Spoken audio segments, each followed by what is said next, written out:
It's time for the high school football pregame show, brought to you by the Alliance of Construction Professionals. Build your future with us with a great career in union construction. Give them a call at 1-877-825-8714.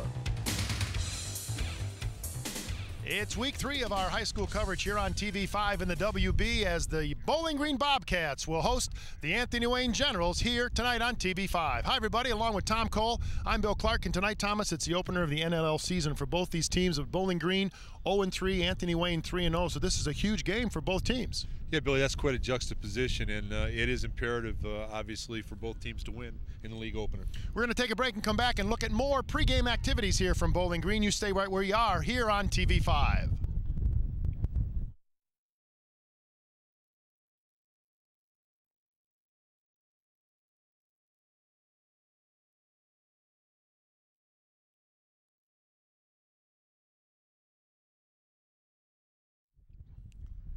Welcome back to Bowling Green High School here on TV5. It's the Bowling Green Bobcats and the Anthony Wayne Generals. And Tom Cole, when you talk about the Generals, they are the preseason pick here in the NL. They start the season off 3-0, and they've got themselves a pretty potent offense. When you start about those two running backs they've got in the backfield, Ryan Mitchell and Mike Galbraith. Yeah, Billy, you called it right, as usual. They're the touchdown twins. Between the two of them last week, Billy, they had 5 touchdowns, and I think they're looking to do the same tonight. Obviously, they have only given up, Anthony Wayne has 14 points in their first 3 games, so obviously the defense is pretty good too. And when you talk about the defense, it's anchored by linebacker Brad Kramer. Yeah, Billy, Brad Kramer is a big youngster, 220 pounds. Everybody has to have a go-to person on offense, and a lot of people don't realize it, but they need the same on defense. He's the go-to guy on defense. He's a stopper.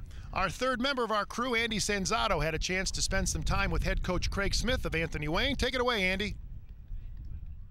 Coach Smith, we all know about the tragedies that have occurred this week, but how were you able to put that in the back of your mind and get your team prepared for tonight's game? It was a very difficult week, obviously, for all of us in the whole country, and our thoughts and our prayers go out to all the victims and all the families involved, and to get our kids ready. I think in a way it was a relief for us to get back together with football practice and so forth, and our kids worked hard, but it was a difficult time, and tonight also our thoughts are with the entire country.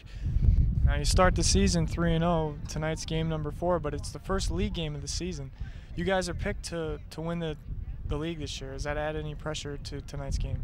Not really. I think Bowling Green's still the favorite. They've won 7 out of the last 10 league championships, and to come in here, I don't feel really any pressure on us. This will be a tough game, and hopefully we'll be ready. What do you need to do tonight to get victory number 4 for this year? We have to run the ball. Our offensive line needs to control the line of scrimmage for us to beat Bowling Green. They play great defense, and they always are very aggressive. For us to win, we have to run the ball. All right. Thanks, Coach. Good luck tonight. All right. Back to you, Bill and Tom.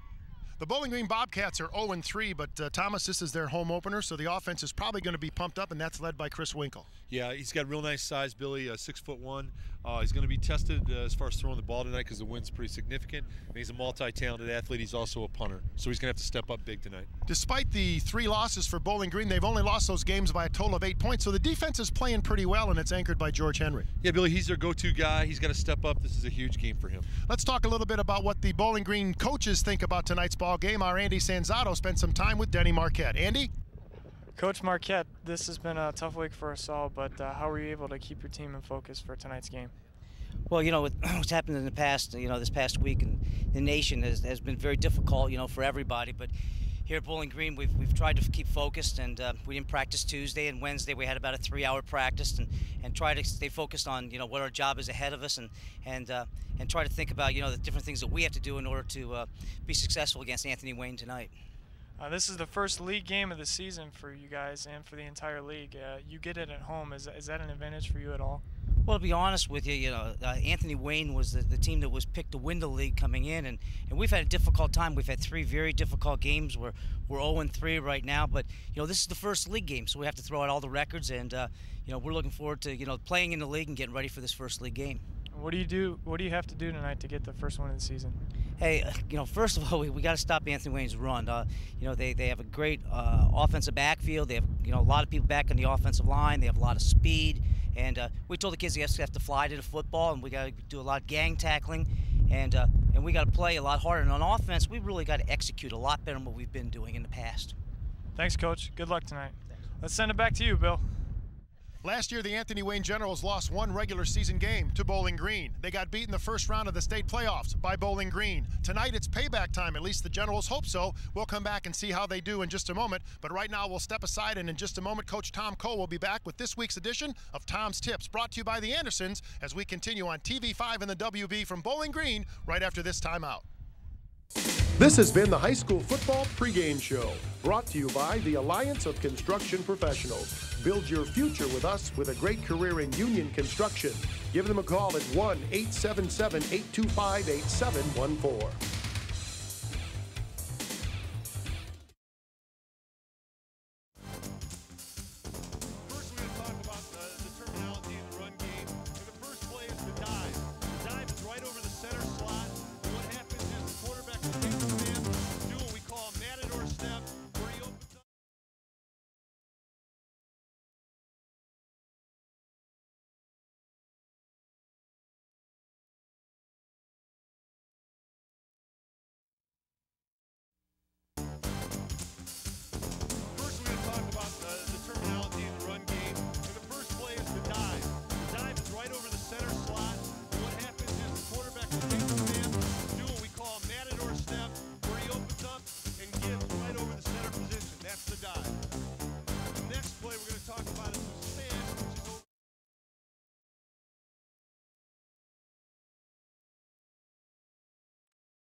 Tonight's windy conditions here at Bobcat Stadium in Bowling Green will tend to probably think we'll see a lot of running tonight and maybe not a lot of passing. And so Coach Tom Cole tonight is going to talk about the proper way that the running back should take the handoff from the quarterback. So I'm going to hand off to Coach Cole. What's up, Coach? Billy, yeah, we're going to talk about, Bill, the metamorphosis of the handoff. In the 1930s, the way the handoff really occurred is it was grabbed. The quarterback put it out, and it was just grabbed, and that's essentially when in the 30s. Then, Bill, in the metamorphosis went to the 1940s. Their hands were flat, and the quarterback placed it on the top, and that was kind of the way they took the snap. Then in the 50s, someone came up with the idea, and it's what we still use today. It's called inside arm up. So put your inside arm up, and what the quarterback does is he places it in, and the ball carrier clamps down over the top of that. And as a matter of fact, Billy, with the inside arm up, enterprising coach in Oklahoma, a junior college coach, came up with the idea that he cut a football in half, and what he did is he sewed the football on the front of the jerseys to all of his backs, so when the kids come out in game time, it puts a whole new spin on play action faking. Obviously, it's illegal now to put a facsimile of a ball on the jersey, but that's really, Bill, how the handoff started. All right, Thomas, we appreciate that. This week's Coach's Tip brought to you by the Andersons, as always. We'll be back with the National Anthem, a special tribute to the tragedies in New York and Boston, here on TV5, right after we step aside for this timeout. First, we're going to talk about the terminology in the run game. And the first play is the dive. The dive is right over the center slot. And what happens is the quarterback will take the man, do what we call a matador step, where he opens up and gives right over the center position. That's the dive. The next play we're going to talk about is the smash.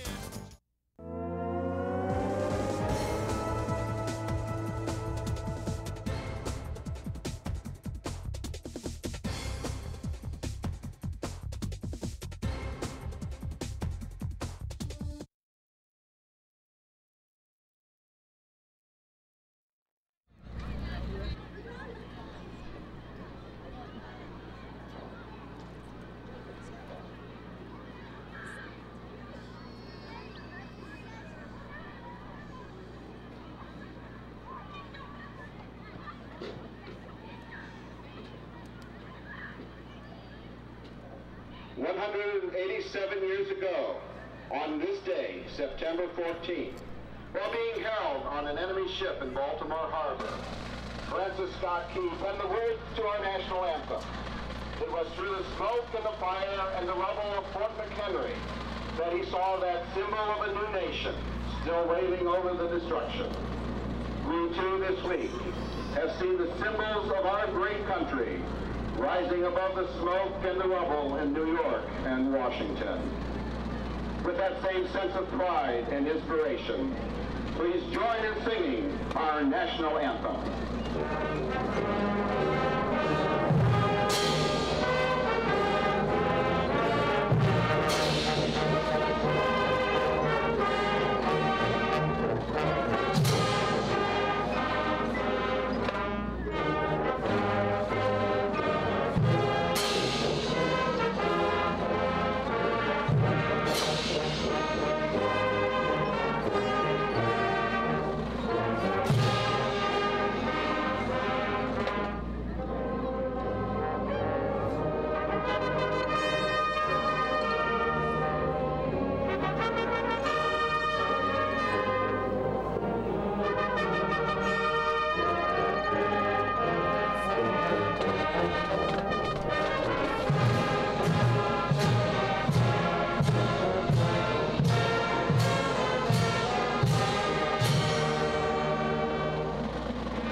TV5 Sports and the WB present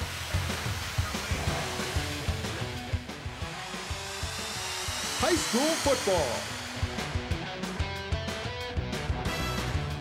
High school football is brought to you by the Andersons, more for your home. The Docks, great dining on the riverfront for all tastes. The Alliance of Construction Professionals, build your future with us with a great career in union construction. Car Stereo One. Banner Mattress and Furniture. Subway and your local Subway sandwich shops. Cellular Central, your Verizon Platinum agent.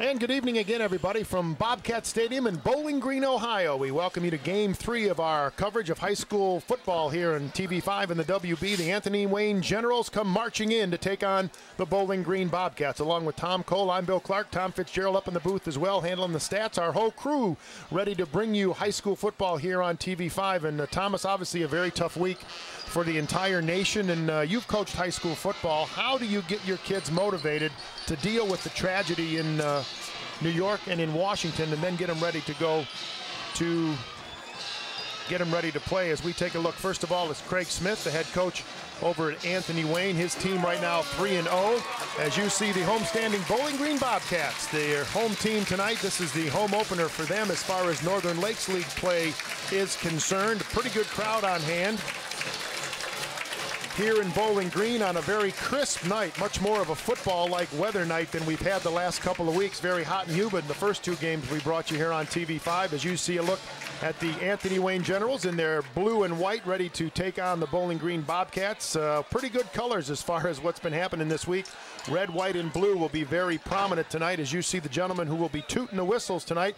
Thomas, a veteran crew to be sure, as in a moment we will take a look at the head coach of the Bowling Green Bobcats in his 15th year, Denny Marquette. I tell you, he is one of the veteran coaches. They talked about him early in the season, and to be around one program, Thomas, for 15 years, that's a pretty good record to have. Yeah, Bill, if you can survive any place coaching-wise for 15 years, that says a lot about you. You're a quality person doing a great job.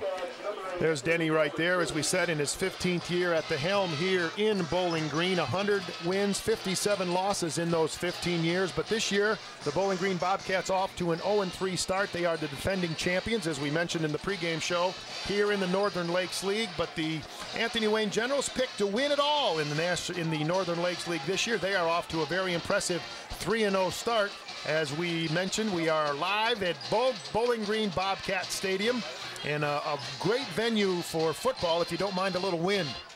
No, it's going to come in here a little tough tonight, but Tommy Fitz, we've got him anchored down. I think it'll be all right. So the Bowling Green Bobcats will take the first kickoff, as you see Steve Culbertson back to receive for the Bowling Green Bobcats, and he will await the kick from Ben Saver. Beg your pardon, Ben Sauver, who is going to be kicking off. It's an ironic that Mr. Sarver is the person who will be doing the kicking off, I believe. We will check that to make sure. No, they've changed it. Jason Sadowski will be doing the kicking for the Anthony Wayne Generals. Mr. Culbertson, we mentioned him before. So these kids are ready to go. We're going to talk about what they went through as young people this week because of what happened in New York and Washington. We'll get into that as the game progresses, but right now the kick is taken by Culbertson at the 15-yard line, gets a break, and finally is dragged down at about the 38-yard line. Number 83 for the Anthony Wayne Generals, Matt Grunfeld. As you take a look at the starters for Bowling Green, Snyder, Baker, and Mick up front. They'll be joined by Emmons, Wensick, Feinsman, and Nicky at the split ends. And in the backfield on the flankers, Schumacher, Lehman, McKinney, and the quarterback, Chris Winkler. Winkler, a junior, 6'1", 160-pounder, as the Bowling Green Bobcats get ready to start things off at their own 41-yard line. The give, turn around, and stuffed right back up the middle is number 32, Tyler Lehman. And we will introduce you to the white-clad defenders of the Bowling Green Bobcats here. Or I beg your pardon, of the Anthony Wayne Generals. As you see, Wilson, Hensley, and Obenhauser will be the interior defenders, along with Brad Sherman, Jeff Kreese, and Brad Kramer. Joe Sainholtz, Josh Garrity, and Grant Gilsdorf. And the rest of the defense includes Brandon Kramer and Anthony Cuccolelli. So it's going to be 2nd down and 12 now as Winkle drops back into the shotgun. Swings it out, nice pass right there. Caught very nicely by Brian King, and he is wrestled to the turf just about back, maybe picked up a yard or two, so that'll make it 3rd down and 11 for the first down. As you see the, Thomas, the weight differential, it looks like the offensive lines for both teams a little bit bigger than the defensive lines. Right, and Billy, it's interesting what Bowling Green's doing early. I like the formations. It's trips with a split, and that play, Bill, is a play you see quite often in college ball today. It's really a running play out of a pass formation. I mean, he hits the ball out there quick and get him one-on-one. Back up under center now is Winkle. 3rd and 10. Here's the crossbuck. George Henry gets it, and he is nailed big time. Nice tackle right there. Number 57 will get credit for it, Trent Hensley, but he had a little help from his friends as well, as the defense for the Anthony Wayne Generals doing very well this year so far. As you see this play one more time, pretty good hit right here. Yeah, we talked about it in the tip. You notice how he took it inside arm up there, and boy, that's an attitude change hit on the defensive side of the ball, Billy. Josh Garrity came in to put that little kiss on the Bowling Green runner, as it's a punting situation now for the Bowling Green Bobcats. Back to receive for Anthony Wayne. And that ball's going to roll out of bounds.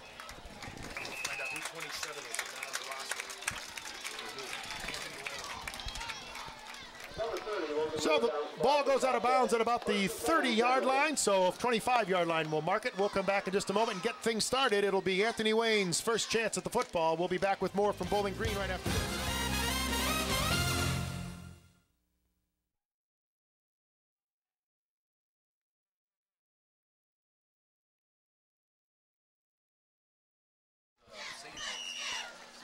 All right, so here we go now. The Anthony Wayne Generals, under the direction of Jason Sparks, start things off. Here's a crossbuck, and they get it to Grant Gilsdorf. Gilsdorf, a 5'9", 183-pound senior, gets that one. As we take a look at the Anthony Wayne offense, Priest, Baltz, and Henry up front. Sainholtz, Hartman, Wessendorf, and Garrity. And in the backfield, Gilsdorf, Galbraith, Mitchell, and Sparks. Galbraith and Mitchell, 7 touchdowns or 5 touchdowns between them last week against Libby. So 2nd down and 10, no gain on that first play. Sparks keeps it, gonna go deep, and it's just off the reach, just out of the reach of number 4 for the Anthony Wayne Generals. As we take a look at the Bowling Green defense, Baker, Mick, Chamberlain. They're joined by all NLL linebacker Henry, Nicky, Lehman, Andrew Foster, Scott Fairchild, and Tyler McKinney, and the defense rounds out with Schumacher and Chris Bloom.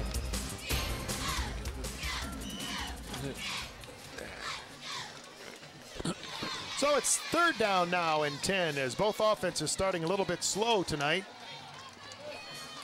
Hey, Billy, you're seeing a version of the Delaware wing tee again, double tights and a wing with flat backs, and it's a fun offense to watch. We've got a flag on the play before that one develops, Coach. We'll have to see what the call is. Probably in that particular time, I would think someone moved a little early.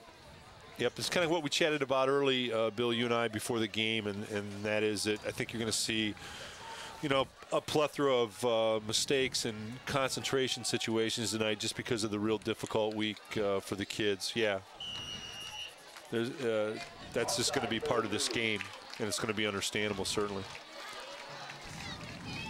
There's Craig Smith shouting some instructions to the Generals on the sideline. Now 3rd down and about, make it 5. From the 25-yard line, here's Galbraith. He bangs his way over the 32-yard line for the first down of the afternoon.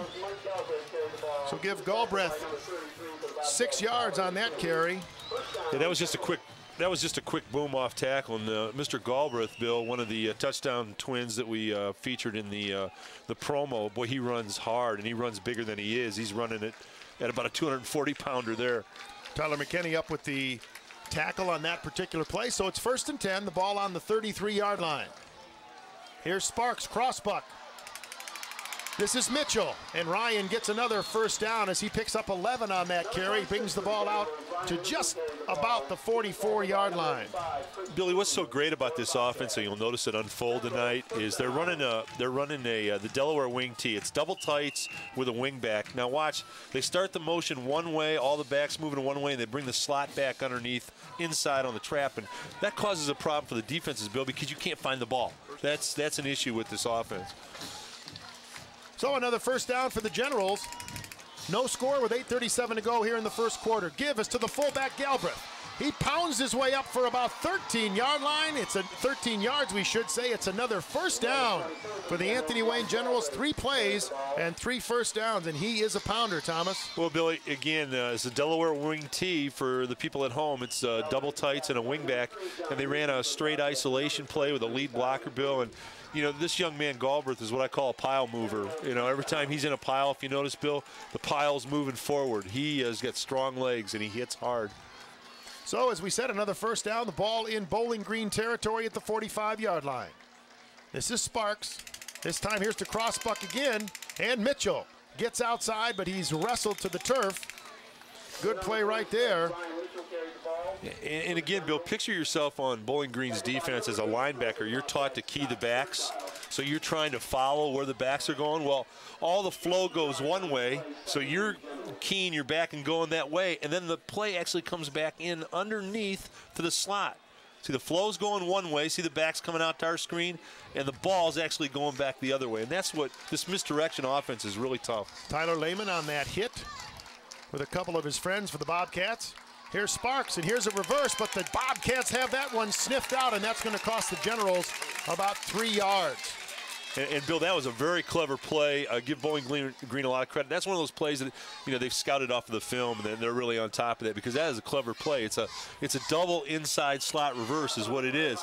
You know, they start the play action this way, bring the slot man back inside. We've seen that play twice already tonight, and then give it again to the other back coming. So it's pretty clever, but give Bowling Green credit. They scouted that out.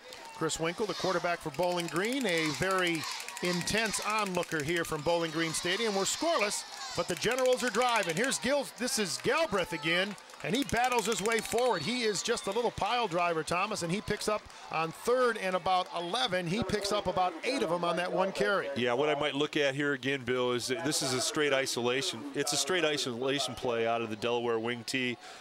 Double tights and a wing, and they're just running ISO left. I might look at doing that a little bit more. They have not stopped that at all, and he's a strong young man. Well, when you're looking at the running backs for Bowling Green, Thomas, if you're keying on one as a linebacker, should you never leave your eyes where the ball is? Right, and that's what's difficult. But what's difficult with this offense, Bill, is you know, the backs are crossing in front of you constantly, and you've got the linemen in front of the back, so a lot of times your vision is obstructed, and you can't find the ball. You can't find the ball in this offense. That's the real key to this misdirection offense. It's real tough to find the ball. You'll see tonight, our viewers tonight on the screen, a lot of times we'll have a difficult time finding the ball. Another first down for the Generals. Grant Gilsdorf on that carry. And a little problem in the backfield, but Jason Sparks, being the leader that he is as a senior, does as best he can to pick up something, and they might give him maybe a half a yard on that one. So it'll be 2nd down and 9 with 5:53 to go. And you see some pretty good runners in this ball game. Number 1 and number 3 both in the Anthony Wayne backfield. Number 6 in the Northern Lakes League right now is Tyler Lehman at 205 yards, and Grant Gilsdorf, who's picked up a chunk of yards. He's number 11 in the Northern Lakes League early in the season. Here's Sparks. The give to Mitchell, and this time it's snuffed out by the Bobcats. So all of a sudden the Bobcats are clawing their way back as far as the defense goes. It's been pretty much all Anthony Wayne here in this drive as they've been picking up huge chunks of yardage, but on that particular play the Bobcats said no way. Yeah, Billy, there really wasn't anything there. Bowling Green came up and played it real well. Mitchell's running the ball, doing a nice job, but there isn't anything there. This is the kind of yardage situation that another angle of it that Anthony Wayne doesn't like because this offense isn't built for that. Here's Sparks with the pitch. And a nice play as Mitchell tries to get outside, but there to stop him for the Bowling Green Bobcats, Andrew Foster, a 6'2", 190-pound sophomore. So that'll bring a smile to Denny Marquette's face. He sniffed that out very well. Well, Billy, if you wanted to look up in the dictionary the football almanac of how to stop the quick toss, Andrew did a great job. Do you notice we've got a clip? Do you notice Andrew had his head on the outside of the ball carrier, made a textbook tackle, and defense the quick pitch about as well as you possibly can do it. Nice job, Andrew. It is a clip on that particular play, so it's going to cost the Generals 15. And the last couple plays, they picked up all that yardage. They are giving it right back to the Bobcats. So right now, Thomas, the Bobcats starting to rear their heads a little bit as far as the defense goes, and that clip really gets the Anthony Wayne Generals on their heels. So now if you're Craig Smith, you're going to put one in the air with this wind, or you've been pretty successful on the ground? Well, I think that, you know, they had been successful on the ground, but I'd look to do some kind of bootleg out of the alternate flow action of the backs. Now they're going to flip it out here. This is Gilsdorf. He's got some running room down the sideline. Schumacher meets him and drags him out of bounds at about the 27-yard line. So they got themselves back to the original line of scrimmage, maybe a couple more ahead of that. So now that'll make it. And we've got a player down. We'll check on that in just a moment as we show you what happened on that last play. Kind of what we talked about, Billy. We're going to bootleg out left, and then they're going to throw the screen back to the other side. And actually, this is well played by BG because there was a lot more there. That could have gone the distance. That's a great tackle. Head on the outside. Is that Phil Schumacher? Boy, that's a Bowling Green. I'm really impressed with the way they tackled tonight, Billy. Head on the outside, driving through the runner. Those are textbook tackles. Great job by the Bowling Green defense. Senior Tyler Lehman is being attended to on the field after that particular play. It'll be 4th down and about 8 yards to go when we resume. We're going to check it out in just a moment. We'll take a break and come back and check on the status of Bowling Green, Anthony Wayne, and Tyler Lehman as we tell you with 4:27 to go here in the first quarter, it's 0-0 between the Generals and the Bobcats.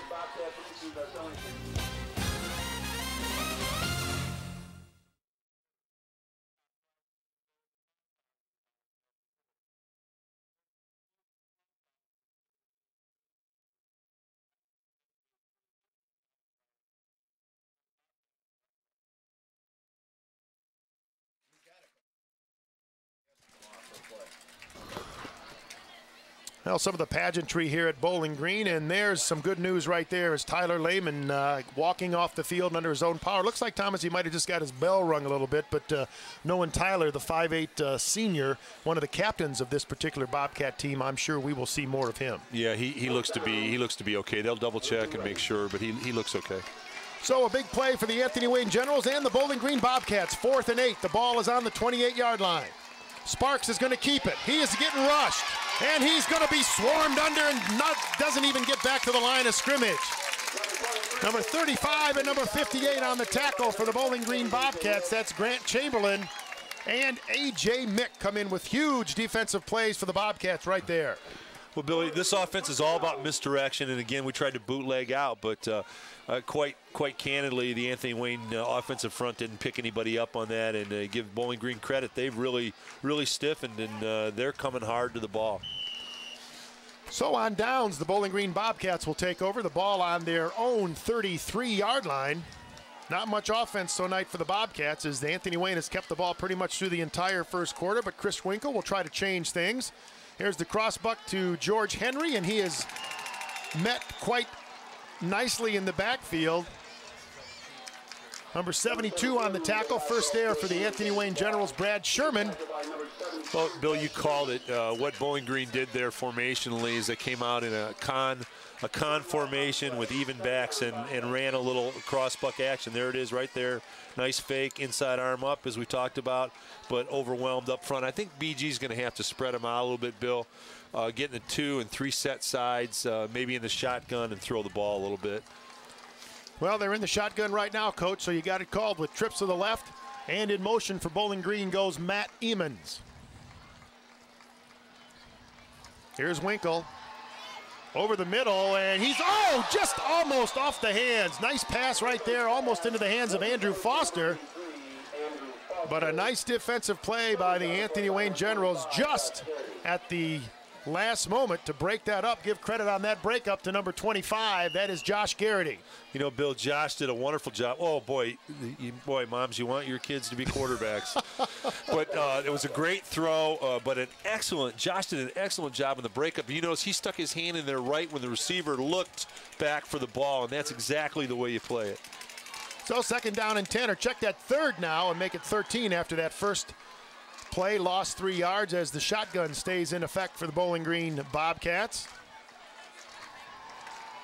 Winkle looking for Schumacher, and it is caught. It is caught.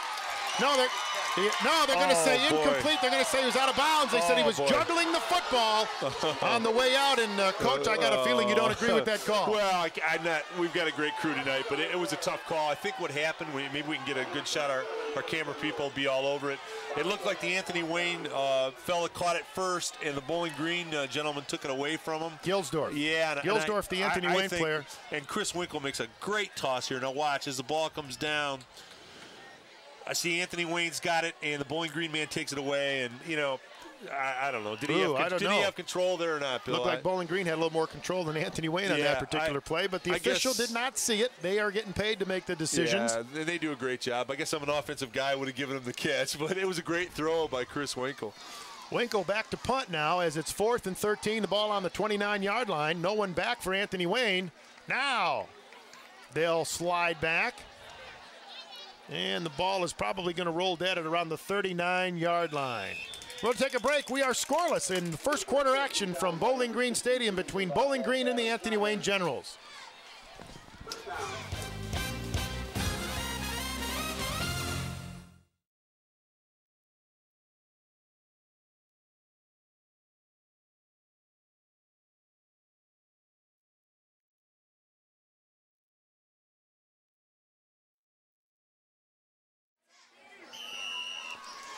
Welcome back to Bowling Green with Tom Cole. This is Bill Clark. We are scoreless here in the first quarter at the 3-0 Anthony Wayne Generals taking on the 0-3 Bobcats. Here's Ryan Mitchell, and he is finally brought down. Nice play right there by number 85, Randall Nagel on that particular tackle. Billy, I'll tell you what, these two backs for Anthony Wayne tonight, Mr. Mitchell and Mr. Galbraith, they are well-coached running backs. If you notice, once they actually do get into this inseam of the defense, they get their shoulders squared to the line of scrimmage. Here we go. Now watch him get himself squared up to the line of scrimmage once he gets in the inseam. Boy, that's good running. That's an excellent job. I want to correct myself and give credit where credit is due. Chris Bloom on that particular tackle as the Bowling Green Bobcats gang tackle, number 22, Mike Galbraith, as he picks up about 6 yards on that carry. Bill, Mike runs, I don't know what we've got him listed in the program at, but he is 5'10", 196. I'll tell you what, Mike runs at about a 230-pounder. He's an impact runner. By that I mean when you tackle him, he makes an impact on you. And boom, look at that. He is going forward. I would give him the ball a lot more, I'll tell you what. Scott Fairchild, the first to help wrestle Mr. Galbraith to the ground on that play.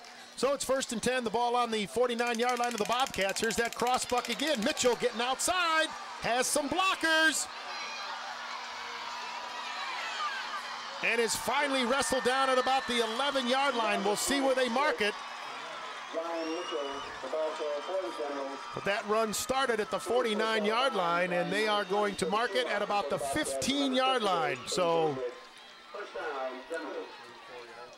a 34-yard run right there for Ryan Mitchell. Billy, and this offense is all about misdirection. It was the inside slot trap again. And every year we come and see an Anthony Wayne game, Bill, aren't we unbelievably impressed with the way their offensive linemen get out in front of people and block, and they're doing it again today. Point of attack is always very important to Craig Smith. We saw it last year, and we are seeing it again tonight. One of the reasons the Generals are 3-0. Here's Galbraith. Mr. Impact gets it down to about the 10-yard line, so he'll pick up 5 and cut that 10-yard deficit in half now. It'll be 2nd down and 5 to go, and the ball is at the 10-yard line.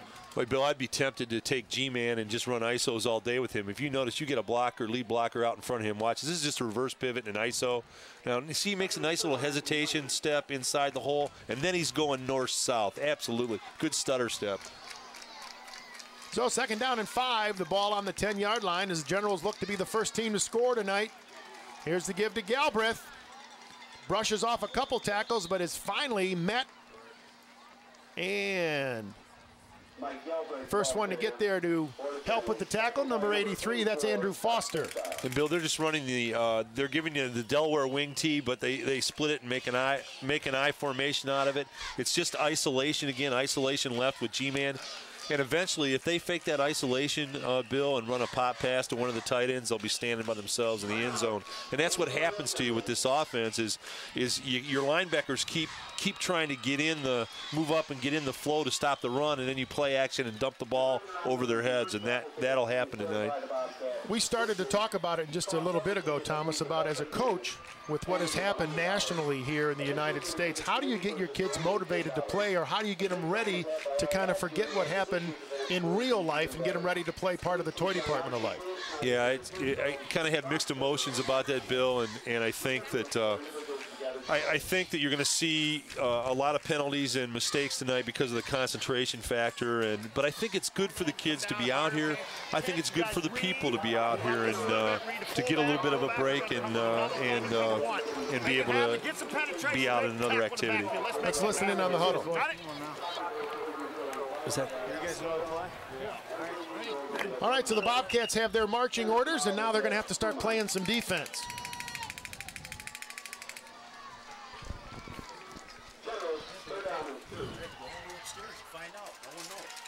Jason Sparks barking signals now for Craig Smith. 2nd down, or make it 3rd down and 2. Here's the give to Gilsdorf. And we're going to have to check this, but I do not think he made it. But we are definitely in 4-down territory, Thomas. No question about it. And, you know, I'll tell you what, Bill, if the offensive coordinator is of the mind, if you make the ISO fake and bootleg out on this, I think we'd have a pretty good situation. 7 seconds to go. I doubt if they'll get this play off. And, Bill, this was just a boom right, which they doubled down on the defensive tackle and kicked out on the end. And they will not get it off as the first quarter comes to an end. So we'll take the long walk to the other end. It'll be 4th down and 2 when we come back. The first quarter is history in the home opener for the Northern Lakes League Bowling Green Bobcats. We'll step aside as you see the American flags in great evidence tonight as the Generals and the Bobcats are scoreless at the end of 1.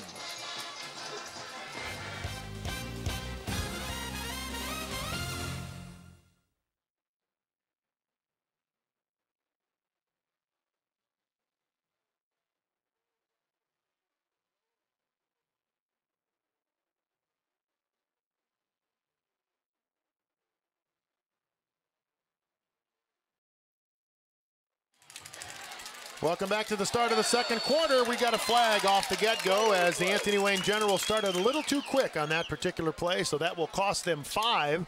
So instead of making it 4th down and 2, it'll go back to 4th down and 7. And the ball will drop back to the 13-yard line. But when you got a couple runners in the backfield, Thomas, that have been picking up yards in clumps like Mitchell and Galbraith, it's not that tough of a task, but Bowling Green's defense is really starting to play a lot better now that they've kind of warmed up to the situation. Yeah, they have, and I think what you're going to have to get here, Billy, is a fake and misdirection and a bootleg out, and I would assume that, oh, okay, I guess we're going to go for the kick now, Bill.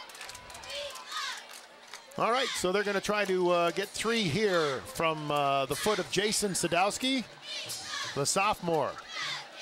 The kick is up, and the kick is blocked.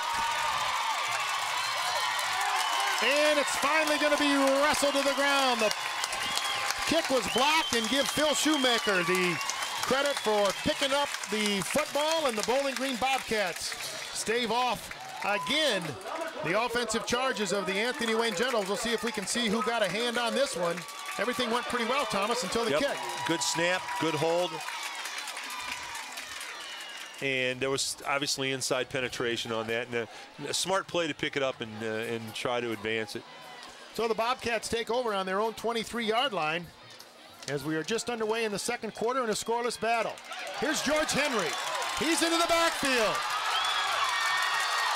He's got some running room, and he is finally dragged down by Jeff Crease. And we will see, they will mark it at the Anthony Wayne 42-yard line. A 40-yard scamper for George Henry, an all Northern Lakes League linebacker, Thomas, but does pretty good on the offensive side of the ball. Well, he showed really great quickness there for a big man, Bill, and also what he showed is an ability to run on the second level. You know, he broke the first level and then cut it outside to the second level. Very adept.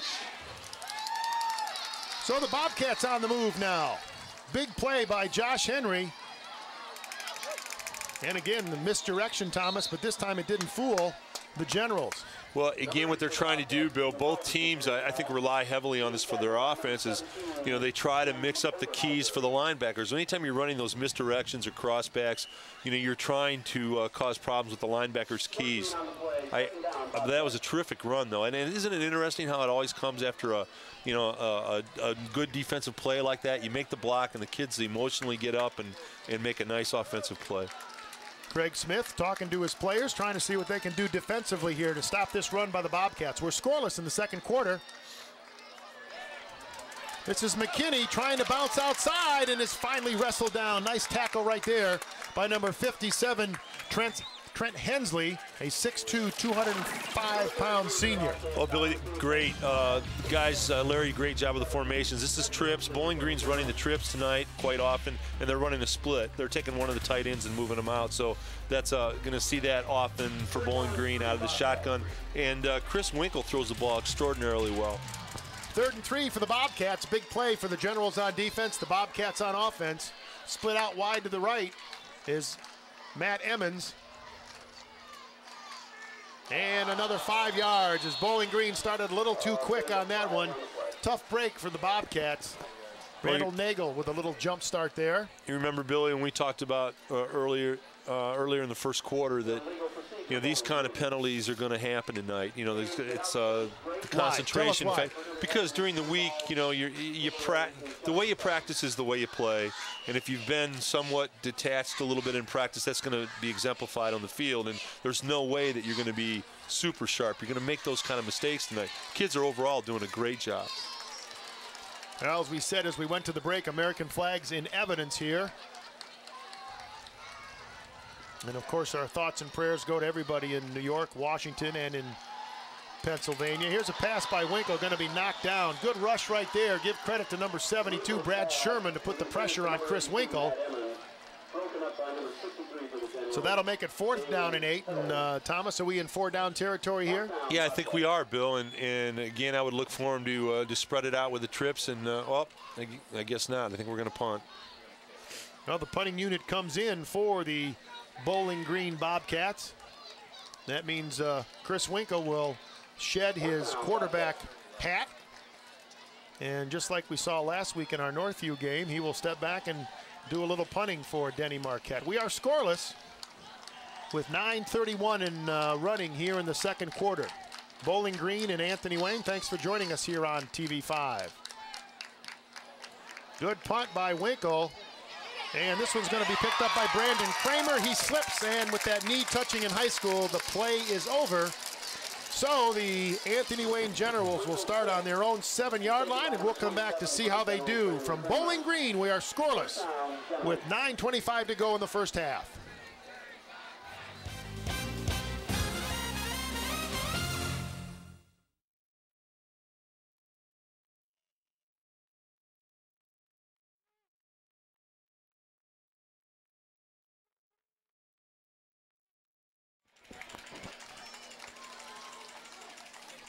Welcome back to Bowling Green. Anthony Wayne with the football. Again, that misdirection play trying to cause some problems, and this time Mike Galbraith gets himself up. We'll see where they mark it, but he's awful close to another first down. Well, Billy, it's a good thing you and I aren't coaching Mike Galbraith, because I'm afraid he'd get 50 carries a game. This young man runs hard. You know, again, it's straight ahead. Look at the leg drive. The shoulder square to the line of scrimmage, and he's going north-south. And, boy, as a coach, you just love that type of running back. Unofficially, we have him for 7 carries for 51 yards right now.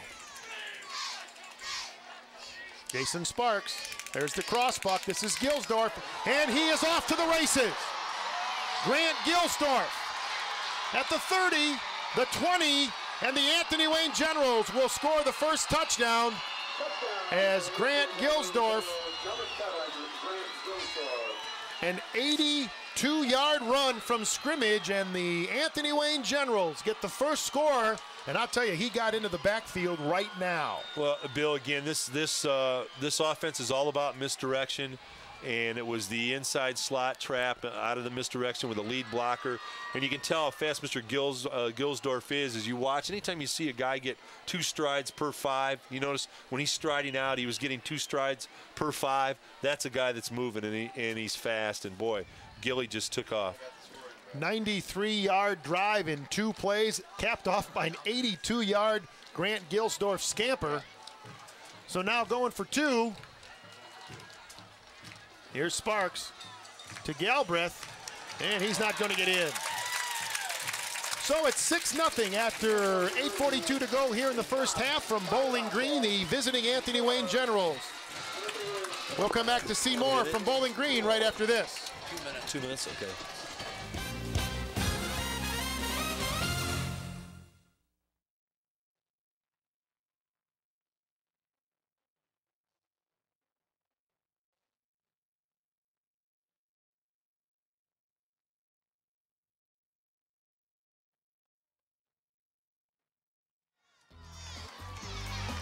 This copyrighted telecast is presented by the authority of the Buckeye Cable System and may not be reproduced or retransmitted in any form without the express written consent of the Buckeye Cable System. Well, the fans from Anthony Wayne are just starting to settle back into their seat after that 82-yard scamper by Grant Gilsdorf, the 5'9", 183-pound senior.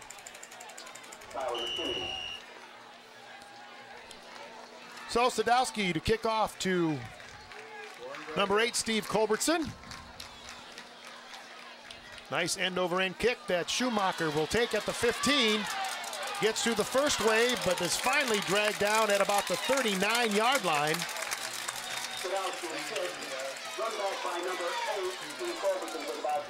So now the Bobcats will try to strike like the Anthony Wayne Generals as we see another look at that kickoff. Just a wedge return up the middle, Bill, and he's got the ball secured. Notice his hand is over the point of the ball. He's got it secured very well, and a nice job taking it north-south with a wedge return. So Chris Winkle's got George Henry in the backfield along with Tyler McKinney. Here's McKinney over right tackle. Now he gets into the backfield and is finally wrestled down by number 27, Brandon Kramer. And Kramer saved a sure 6 right there, Thomas, as McKinney showing some great speed to get back in there. Absolutely, Bill. Bowling Green came out. They came out in a pro formation and ran a boom right. And the scoring play for Anthony Wayne was 3 plays, total, Bill, of 93 yards, and time of possession, 2 minutes. Of course, that 93 yards, a big chunk of that 82-yard touchdown run by Grant Gilsdorf gets it to 6-0. Another first down for the Bowling Green Bobcats as their offense starting to lighten up a little bit as well, as Winkle in the shotgun, barking signals. And the quick handoff to McKinney, and he is tripped up as he got into the secondary by number 44, one of the heroes that we told you about in the beginning of the ball game. Brad Kramer. Yeah, I think, Bill, what Bowling Green's trying to do here with the shotgun is they're using twins with a split. They're spreading Anthony Wayne out, and then they run the quick draw up inside in the crease. And, you know, I think that's going to be a theme for Bowling Green tonight. I think they need to spread Anthony Wayne and throw the ball, run the ball from a spread formation. So second down and about 5 yards to go. Here again, here's the crossbuck to George Henry, and he is met by a sea of blue and white. And he's going to end up losing about 2 yards when all is said and done. The interior of that Anthony Wayne line would have none of that particular run by Mr. George. Well, Billy, in coaching vernacular, it's you know, the play that you've had success with, but you've gone to one too many times. Well, they've maybe gone to the crossbuck one too many times, and that's the evidence of that. George Henry, as we said, one of the all-league linebackers last year, doing some offensive duties for Denny Marquette this year, as the Bowling Green Bobcats lost a lot of starters off last year's NLL championship team, and they are trying to get back to the championship game with some young men who haven't played a whole lot, as Winkle is going for it all and is just a little bit too far, as that pass was intended for John Nicky. But the senior just a little bit out of his hands. Well, you know, one thing that happened here, Bill, and I'll tell you what, I really like the way Chris Winkle delivers the football, and I certainly would give him more opportunities to throw it deep. But what happens here, Chris throws a nice ball, gives the receiver an opportunity to get to it. The receiver runs about 3 strides with his arms out, slowed him down a little bit. He's got to wait till the last minute and extend those arms, and he makes that catch. So back to punt again is Winkle. Back to receive Brandon Kramer for the Anthony Wayne Generals. The third punt of the night for the Bowling Green Bobcats. They trail 6-0.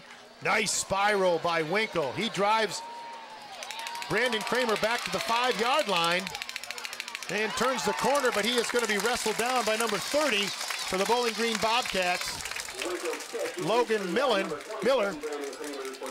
So we're going to take a break and come back. It's 6-0 Anthony Wayne from Bowling Green. Come on back.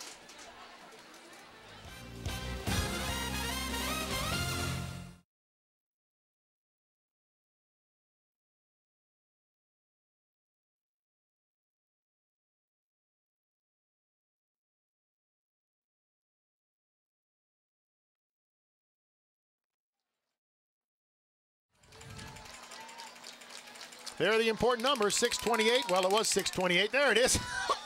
As we got a pretty good crowd here as the give to the right side. And again, the Anthony Wayne Generals continuing to pound that football. This time Grant Gilsdorf, the hero of the last drive with that 82-yard run. He's going to pick up about 4 yards on that particular carry. Bill, they ran the exact same play that Gilly took to the house for the touchdown. They're running that slot trap back inside, and you know, I would think, Bill, with the way they're running this misdirection, that they'd be able to successfully boot out tonight, too, and get a bootleg look out of the misdirection.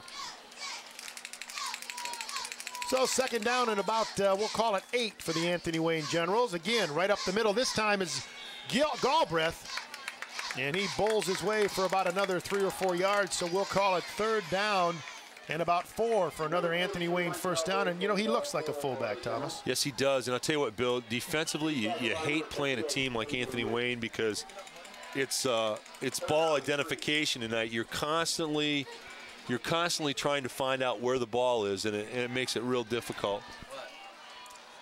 Third down and 3 now. 5:17 and running here in the second quarter. The Generals lead at 6-0. Again, misdirection. This time it is Ryan Mitchell getting outside, and he is finally knocked out of bounds. They're going to mark that at the 46-yard line, so a 31-yard run for Mr. Mitchell. So he's had runs of 31 and 44 tonight. Well, Bill, it's going to be the theme tonight. This is the same play that Gilly took for the touchdown. It's just that misdirection, inside slot, trap, and they're running it the opposite way. Nice job protecting the ball on the outside arm. And good blocking out front. Again, Anthony Wayne, their linemen get out front and block so well. Trent Hensley with that key block to break things open. Now they're going to try the other side as Mitchell gets outside, tries to turn the corner and is wrestled down. They're going to mark it at the 41-yard line. So another 10 yards.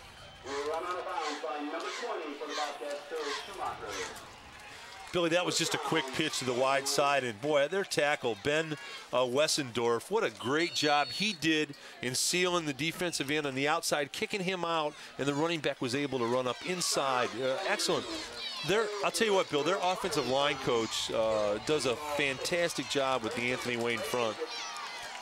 Well, we've got a timeout on the field. The Bobcats want to talk things over. We'll come back. It'll be 1st and 10 for the Generals. When we do, it's 6-0 Anthony Wayne over Bowling Green.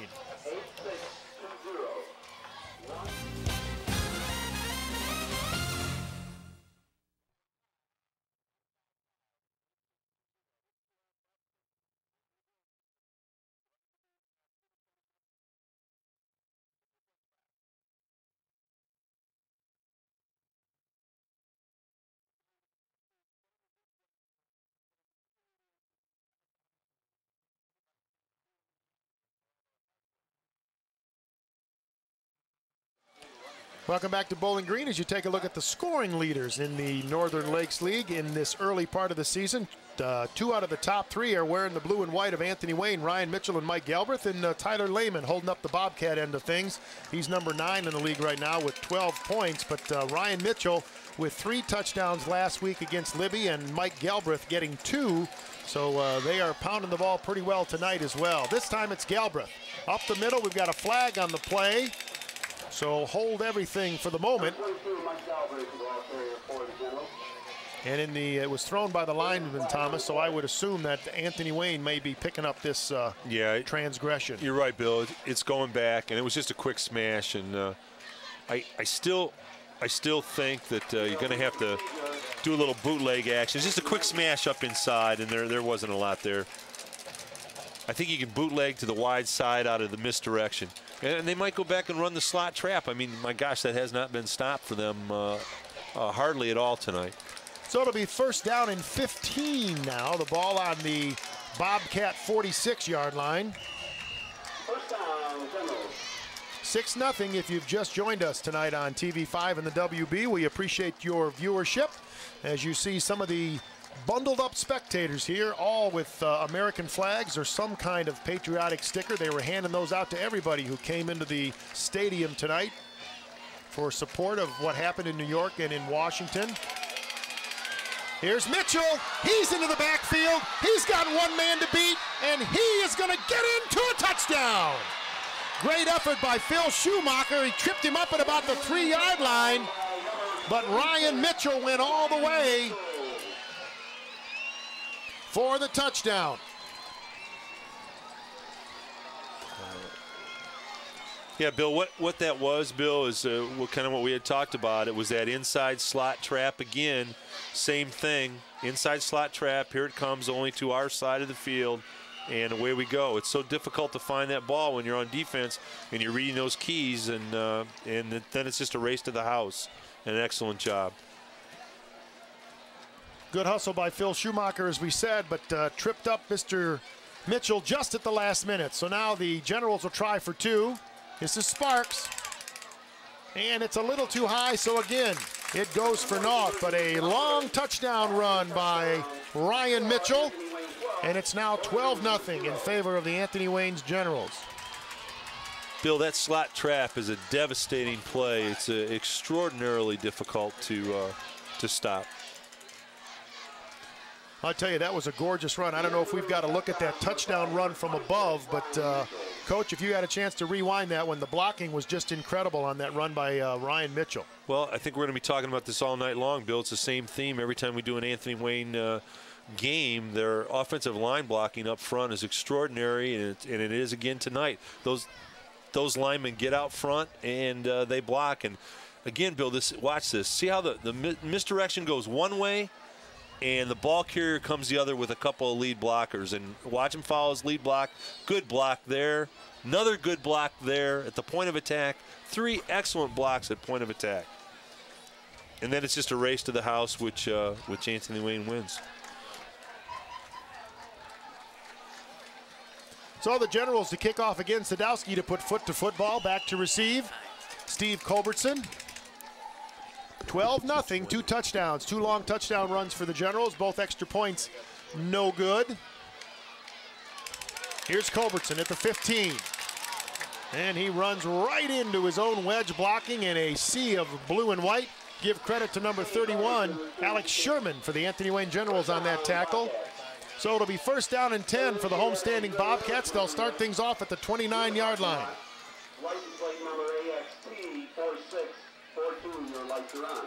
Good concentration on the kick, head on the ball, tuck it away, get up inside, wedge return, fingers over the point of the ball. And boy, you know, being a kick returner isn't the most fun job in the world either sometimes, Bill. I think I want to be a place kicker if I come back in another life. Yeah, being a kick returner, you have to have a lot of guts. Boy, that's a tough hit. So here comes Winkle trying to get the Bowling Green Bobcats back into this one. We've got 4:18 to go in the first half. Give up the middle to the fullback, McKinney. And he's going to be dropped after about maybe a yard or 2 gain by the interior portion of that Anthony Wayne General line, led by number 44, one of the captains for Craig Smith, Brad Kramer, I beg your pardon, as you see the numbers on that last scoring drive.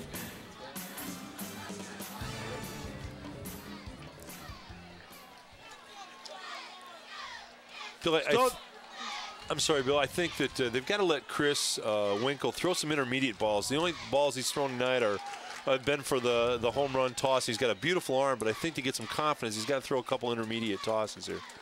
Well, Winkle in the shotgun. He's not looking intermediate. He's looking for it all, and he overshoots his intended receiver, number 82, Matt Emmons.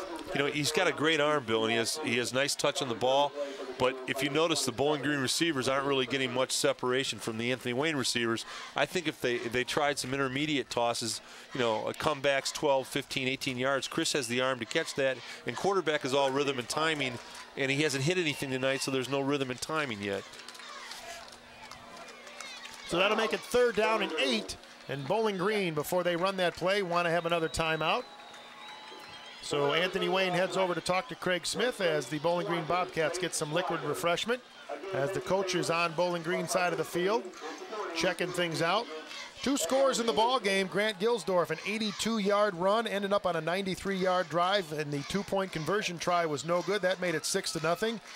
And then just about a minute and a half ago, at about the 4:35 mark, Ryan Mitchell broke a 55-yard run all the way to the house. Again, the extra point was no good, and it's 12-0 with 3:30 to go, as you see some of the patriotic young people here. Very cool night here in Bowling Green, and as we mentioned, Thomas, in the pregame show, it's rather windy, and it's not too surprising that the scores we've had tonight have come on the ground. Yeah, absolutely. I'll tell you what, Chris Winkle can throw the ball very well, Bill. It's just a matter of the Bowling Green receivers don't seem to be getting much separation from the Anthony Wayne defensive backs. That's Ben Sarver working on his kicking. He is the place kicker for the Bowling Green Bobcats. Now split to the right comes Joe Nickey. And Winkle's going to be swarmed under. Good offensive rush by number 44, Brad Kramer, and he was helped out by Jordan Pringle, a 6'2", 215-pound sophomore. Well, I tell you what, Bill, I do know this, that no quarterback can throw in this situation. When you're on your back looking out through the ear hole of the helmet, you're not going to be completing too many throws. Another timeout right now, as we'll tell you a little bit about the other games in the NLL tonight. Maumee will be at Northview. Perrysburg taking on the Rossford Bulldogs over in Rossford, and Southview against Springfield, and that should be an interesting contest. We talked to both Jim Mazies this year already on the Football Forum on WCWA on Monday nights at 7, and also Phil DeMars, and 2 very good coaches and 2 very good programs. Yeah, both real gentlemen and both competitors, and the other kids ready to play. Speaking of the Football Forum on Seaway 1230, we invite you to join Tom Cole, John Bergner, and yours truly as we talk high school football. This week, we will be joined by Eric Keller of Northview and Doug Pearson of the Stark Spartans. And anytime you get Crusher around the microphone, Thomas, we should have a pretty good time. Well, I think Doug will bring his own microphone. So, you know, Doug's a great coach, and he's got a terrific personality. That'll be live at 7 o'clock on Seaway 1230 this coming Monday, or come on out to Edgemont Ford in Waterville and say hi yourself. We'd love to see you. 3:15 to go in this one in the first half. 4th down and 18 as Chris Winkle back for his 4th punt of the evening. And back to receive Brandon Kramer, but we've got a bad snap. And Winkle gets it off. It's partially blocked. And it's finally recovered by number 25, Josh Garrity. So the defense of the Anthony Wayne Generals, with the bad snap, they make it work, and a partial block from a punt in the end zone. And I'll tell you, Winkle was glad to get that one off, because I thought maybe he was even thinking about taking a knee at that point. Yeah, absolutely. And Chris did an excellent job to retrieve the ball and be able to get it off, even though it was partially blocked. He showed a lot of poise and awareness there. And boy, what do you think, Bill? Anthony Wayne, can they run that slot trap again? I mean, it's been so successful. I guess you'd have to consider it. Well, they'll go to work on their own 23-yard, the Bowling Green 23-yard line. And now another timeout by the by the Anthony Wayne Generals this time. I guess you don't want to take any chances here, Thomas, when you are getting close to the red zone. You want to make sure all the T's are crossed and all the I's are dotted. Yeah, absolutely, Bill. I'll tell you, one more score on the board for the Generals right here is going to make it real difficult for Bowling Green. And geez, you got to believe, Bill, that you know, they're going to run that slot trap. It really has not been stopped tonight, and they run it so well. The Anthony Wayne Generals, 10 defensive starters return for the Generals, and you can see why their defense is doing so well tonight. On the other side of the ledger, Bowling Green, the defending champs in the Northern Lakes League, they have lost half of their starters to graduation, so they are the defending champs. They were 7-0 last year in the Northern Lakes League. Anthony Wayne 6-1, and that only loss came to these Bowling Green Bobcats, and then they took on the Bobcats in the first round of the state playoffs, and the Bobcats sent them home early, so there is some payback in the air as far as the Anthony Wayne Generals go, and right now they have the upper hand of a 12-0 count with 3:12 to go here in the first half. 1st and 10, the ball on the 22 of Bowling Green. This is Gilsdorf. Tries to get outside, breaks a couple of tackles, and is finally wrestled down at about the 18-yard line. So give Gilsdorf about 6 yards on that carry. Boy, Gilly has excellent quicks, Bill. He really does. Excellent speed to the point of attack, and I still say, Bill, they're going to try and pop this slot trap to the wide side here pretty soon. Well, I'll tell you, the Bowling Green defense is going to have to start getting headaches as they watch all those different running backs crisscrossing in the back. That's got to be tough on those defenders. Here's the trap. Now they played it, Billy. They played it that time. They tried to get the slot trap to the wide side, just so we had talked about, and Bowling Green finally was able to defense it. Nice play. Excellent play by 63. Snuffed out by Adam Snyder, 6 foot, 190-pound senior, heading to Bowling Green. Going to take up business. Good play right there by number 63. Adam also plays baseball and hockey here at Bowling Green. Well, I think they're going to look for Jason Sparks to make a misdirection fake and kind of bootleg out. Maybe that screen throwback that we saw earlier in the game, too, Bill, was pretty effective. So 3rd down and 8 to go for the Anthony Wayne Generals. And they flip it out just out of the reach of number 7, Grant Gilsdorf. And he had some running room, Thomas, if that pass had a little too much air underneath it. Well, Billy, that was the play that we just talked about. It was the misdirection boot screen throwback, the one they ran to the sideline closest to us for the huge play.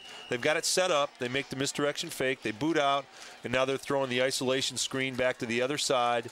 And the one thing that Jason will learn on that is you got to throw right at him on that play and not put a lead on it, but they had the play set up.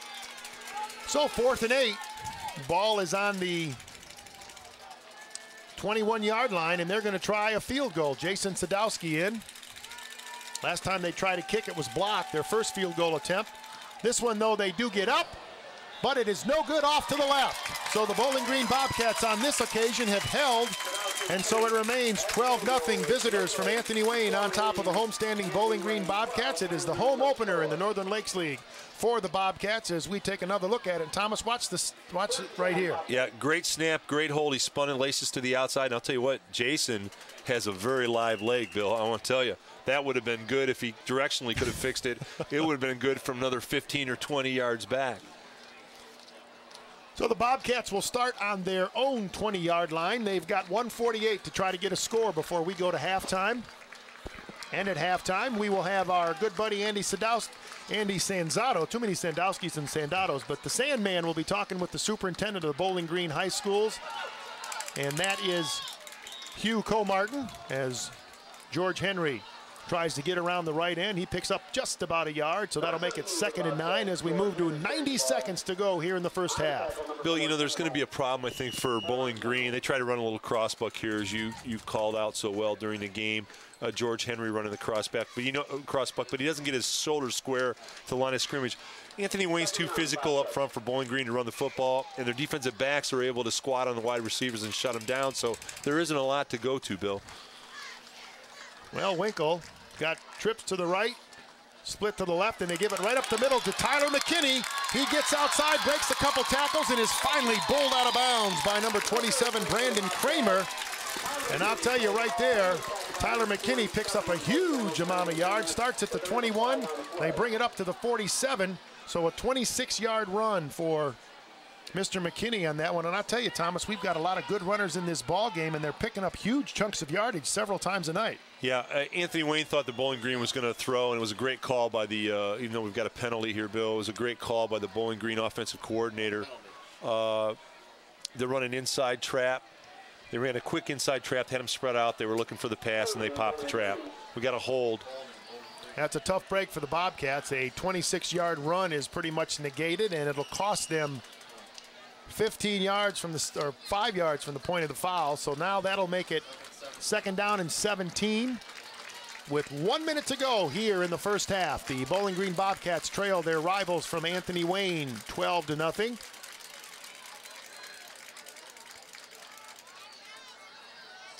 Winkle right up the middle, and it goes nowhere. Thank you very much. Tyler McKinney doesn't get outside on that one. The interior of the Anthony Wayne line would not let him pass. Did not know the password in that particular play. Yeah, they just tried to run the quick trap again, Bill. It's the same play. It's the exact same play. Quick trap up inside, but Anthony Wayne wasn't having any part of it. They closed the trap down that time. Well, the Bobcats content to let the clock run. They probably have one more play in them as they are in the shadow of their own goalpost. Ball on the 10-yard line, 3rd down and 20. We'll see what Denny Marquette decides to do in this particular play. He gives it to George Henry, who tries to get outside, but Mr. Henry is roughed up and dropped. Nice play right there by number 57 for the Anthony Wayne Generals. Another tackle for Trent Hensley. Does some great offensive blocking and does play some pretty good defensive end too. As you see, the time expires here at Bowling Green Bobcat Stadium. 1 half is in the books. And the Anthony Wayne Generals, the visitors, take a 12-0 lead into the locker room with them as they look to go 4-0 in this young season and 1-0 in Northern Lakes League play.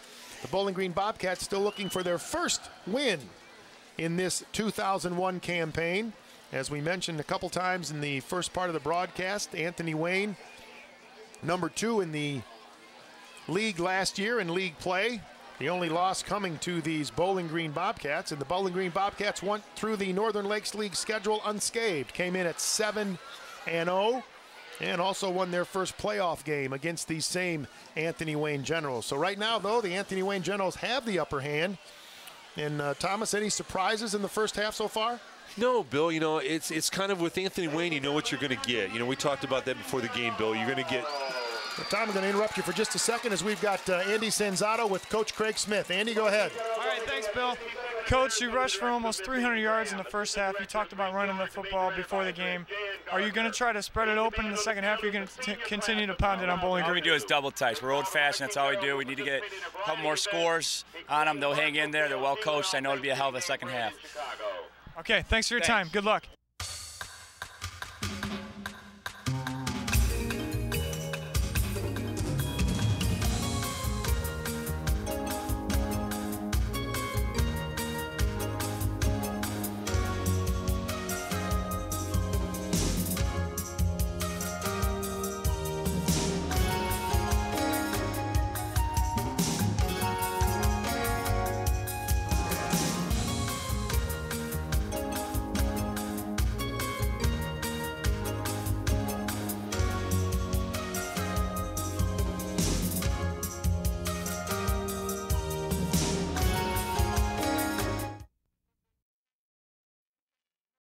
Ohio, the Anthony Wayne Generals shutting out the Bobcats at the break, 12-0, along with Tom Cole. I'm Bill Clark, and Thomas, we said in the pregame show that we were probably going to have a running game, and that's exactly what we've got right now. Yeah, well, Bill, you called that, and you're absolutely right. And with Anthony Wayne, you know what you're going to get. You're going to get the misdirection all night long. You're going to get that slot trap, which is, you know, 2 huge plays, and then the offensive linemen up front are going to block. We're going to take a break. When we come back, we'll take a look at the numbers of the first half as we continue from Bowling Green. It's 12-0 Anthony Wayne over the Bobcats on TV5.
Welcome back to Bowling Green. As you see, a combination at Bowling Green High School between the red and white of Bowling Green and the blue and white of the Anthony Wayne General Marching Bands, as the Bobcat and General Marching Bands will combine to pay tribute to America. As you see the fire truck in the background flying the American flag to honor the fallen Americans, both firemen and policemen who lost their lives in New York, and the servicemen who lost their lives at the Pentagon in Washington, D.C.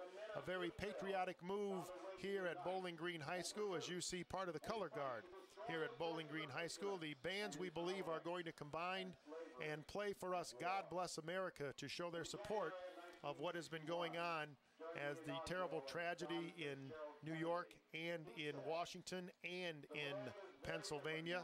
As we said earlier in the broadcast, our thoughts and prayers go out to all the victims and their families, and to President Bush and the men in our government who are going to have to make some awful tough decisions over the next couple days and next couple of weeks, we believe, as they have put football aside for the moment, as you see part of the Bowling Green Band and the Anthony Wayne Band filling the field here at Bowling Green High School, two of the better marching bands on their own in Northwest Ohio, and now they are going to combine their collective talents and let us know how important our freedom is and how important everyone has battled to keep that freedom, as we pay homage to the fallen firefighters and policemen, as we mentioned. And I understand, but I don't always understand. But even in my youth and inexperience, I still feel. I've never known anyone who died. So when this tragic event took place, and I sat safely in a classroom and watched innocent mothers, fathers, and children who were loved very much suffer and die, I didn't quite know how to react. And while I thought about it, and I still can't seem to sort out my own feelings of rage and sorrow, I do know this. I am proud of the way my family, my friends, my teachers, but mostly the way my community reacted. And in all of this, I can truly say that this 16-year-old is still proud to be an American. My name is Brian Wygant, and I am a senior. Dear Americans, we've learned so much this past week. What have I learned? In a word, patriotism. I never knew the word in a sense that I do now. This week's events have given me a whole new meaning. Patriotism is love, strength, and compassion. Patriotism is pride, vitality, charity. Patriotism is giving, bravery, and faith. But above all, patriotism means unity.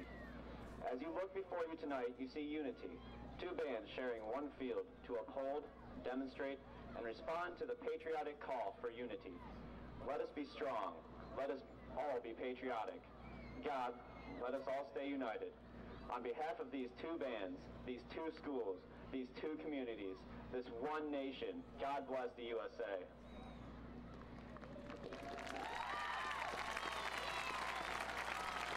And so, Americans all, please stand to honor those lost in Tuesday's tragedy. We pay tribute to those whose unselfish service to humankind have brought honor upon our nation. And we commit ourselves to the ideals of our forefathers and the promise of this generation and future generations. May God bless the USA.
with second half action right after this on TV5.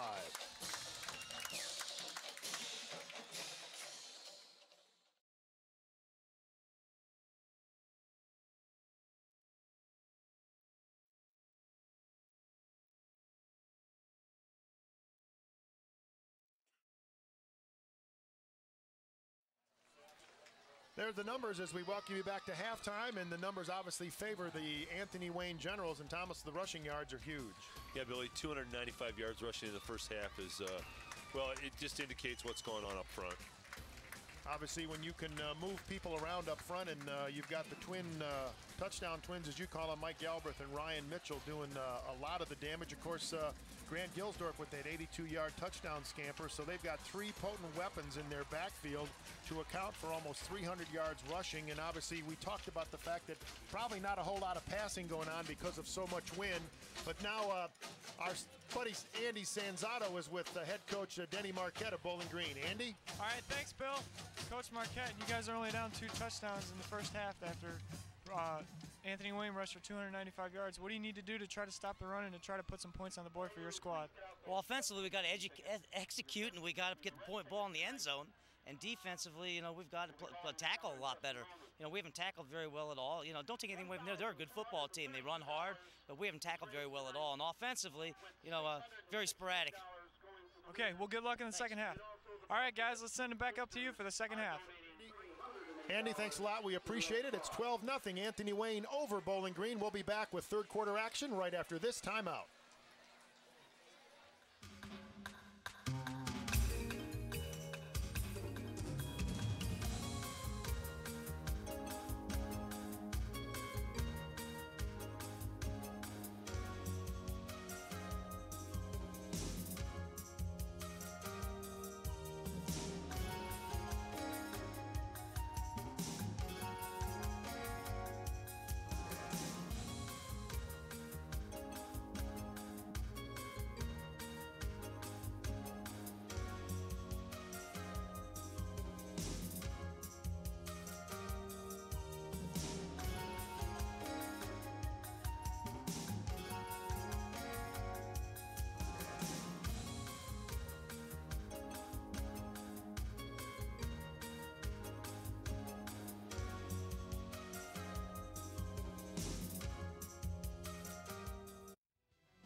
High school football is brought to you by The Andersons, more for your home.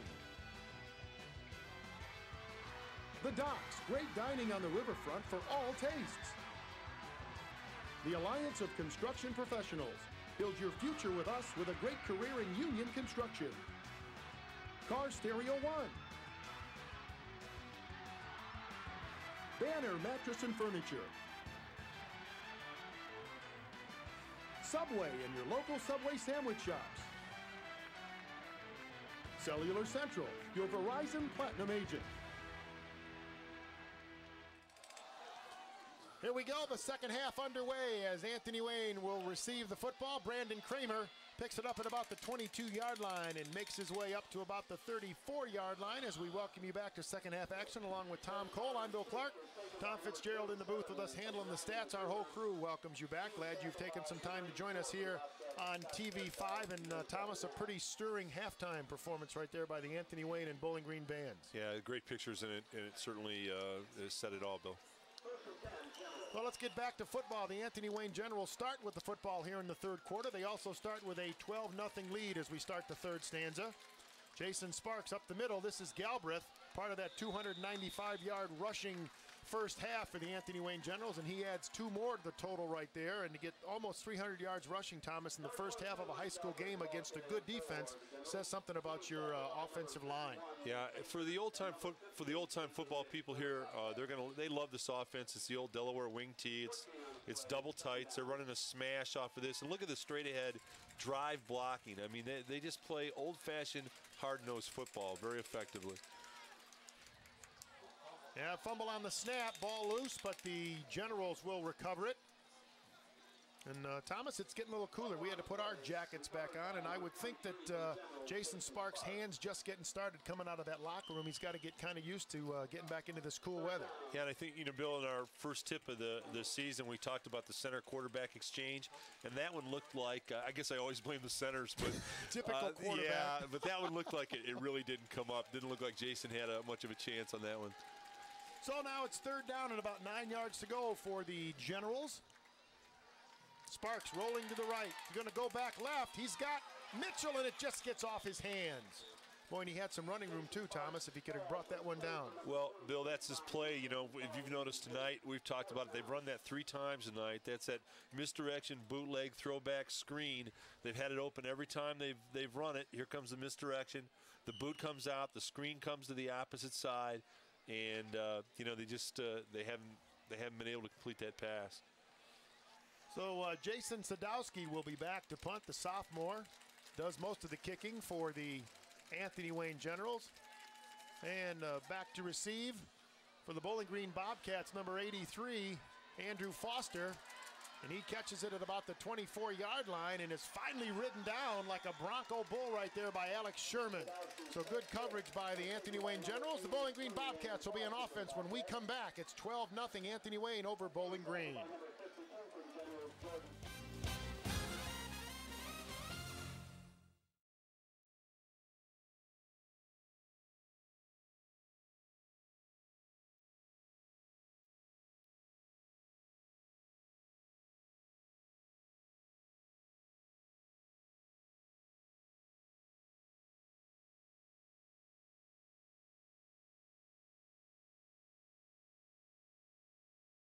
So here come the Bobcats. Winkle calling signals. We've got a flag on the play, and I think the Bobcats started things a little bit early, so they will back it off another 5 yards. And Thomas, you talked a little bit about it in the first half, the fact that with what has happened nationally this week, a lot of the kids didn't have a full practice schedule this week, and you play as you practice, as you so aptly pointed out, and you can see some of that on both sides of the line, and a lot of times it's not necessarily a clip, although we did have a clip in the first half.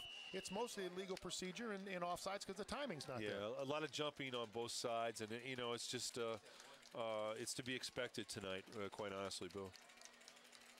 Well, the coaches are trying to do everything they can to get their charges to perform at their best. Chris Winkle running the offense for Denny Marquette in his 15th year at the helm here with the Bobcats. And again, another flag, and I got a feeling we're going to have the same call, as the Bobcats might have jumped a little bit early. Yeah, they did. I think you're right again, Bill. And, Bill, Bowling Green's got a real problem here tonight, and that is that, they haven't really established anything on offense. They've had a little hodgepodge here, and they've broken a couple running plays, but they haven't been able to effectively throw the ball. And they've got to find something that they get a rhythm and comfort zone.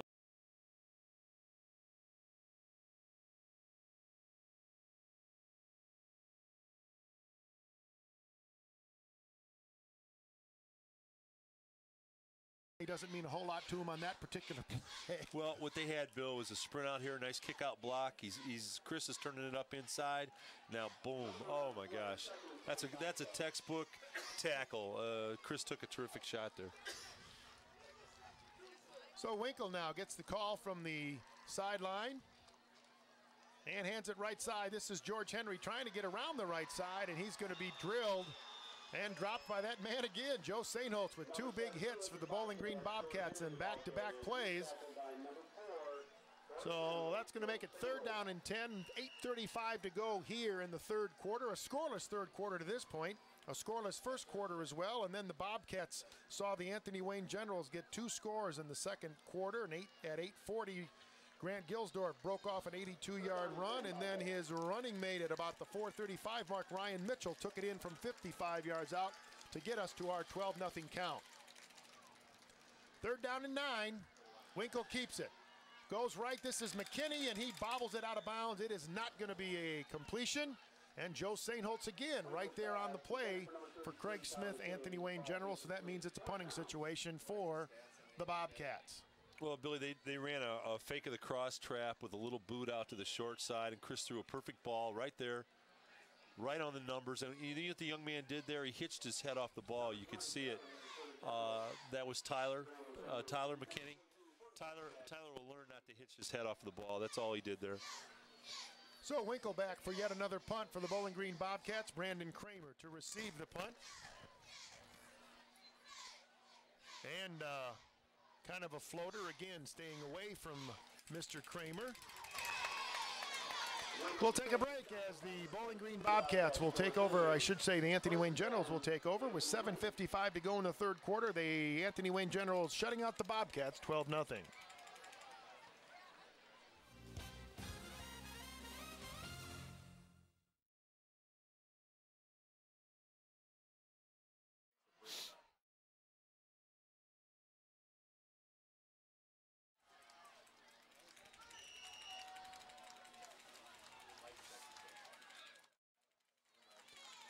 Well, the Generals try to increase their lead, and this is Grant Gilsdorf. Picks up about 3 yards on that particular carry. Bill, that was just a straight isolation play, ISO right, and Anthony Wayne has so many different ways to run the football. They're doing a terrific job. So it'll be 2nd and 7 for the Generals. As we apologize for our audio difficulties, we have our guys working on that, and we will get that restored ASAP. And this is Ryan Mitchell, and he is dropped in the backfield for a loss. So Mr. Mitchell picks up a carry but loses 4 yards. Yeah, Bowling Green played that very well, Bill, and they tried to get a wide, it looked like a wide isolation play on outside the outside tackle, and there just was nothing there. So that's going to make it 3rd down and 12 as we approach 6:45 to go here in the third quarter. It has been pretty much all Anthony Wayne here in this ball game. Here's that cross buck again. Mitchell gets into the backfield, and he is fumbled on the tackle. And we'll have to see if they call him down or it was an actual fumble. The officials are conferring. And the Bowling Green fans right in front of us not very happy with that particular call. But a timeout on the field has been called by Bowling Green as they want to check things out. We'll take a break and come back and see how it transpires. It's 12-0 Anthony Wayne over Bowling Green.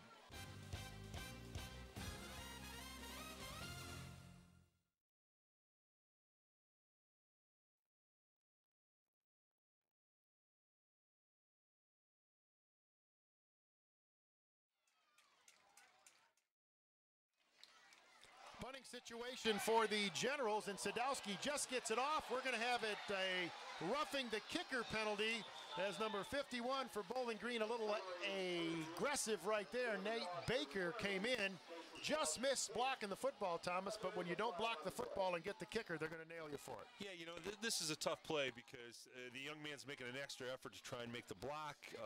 So you applaud the effort to make the block, but you know, if you don't get a part of the ball and you get the kicker, it's going to be roughing. So the Anthony Wayne Generals look like they will keep the football. As you see the indication by the official.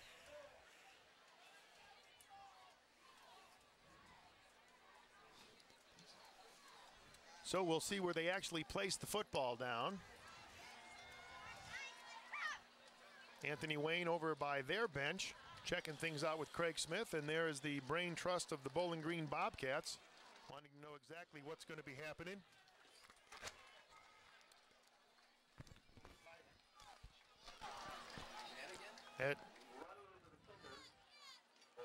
So they'll pick up the laundry off the field, and the Anthony Wayne Generals come back on. It's 4th down, and now 1 yard to go, so the Generals are going to go for it with that man's blessing right there. Galbraith, Mitchell in the backfield. It gives to Galbraith. He has the first down and a little bit more. He picks up about 4 yards on that particular carry. Well, Bill, I'll tell you what, I love 4th and 1 with Anthony Wayne's backs. 4th and 1 and running the ISO. You can't make a bad call with either one of those backs. Yeah, when you got that kind of running in the background, Thomas, there's really no reason to punt that football. Yeah, it makes the 4th and 1 a pretty easy call. Give it to G-Man on the isolation. So they'll start from their 46-yard line. And here's that crossbuck again. George Henry just misses a tackle. And Mitchell gets into the backfield. He's going to finally be wrestled down. They're going to mark it at the 26-yard line. So we'll take a look at it again. What a great move. And look at the speed, Thomas, when he gets outside. Yeah, he's got great wheels on the outside, no question about that. And Bill, it's just the misdirection. The misdirection wears you out defensively. You're trying to read those keys. You have to cross key at certain times. It just wears you down defensively. Here's the give again. They're keeping it on the ground, and they might as well because they are run up tons of yardage. Mike Galbraith with the call once again. Yeah, Bill, they can run the ball effectively so many ways. They can run it at you with the isolation. They can run the fullback back on the smash, and then their inside slot trap is just so effective. So make it 2nd and 6 now.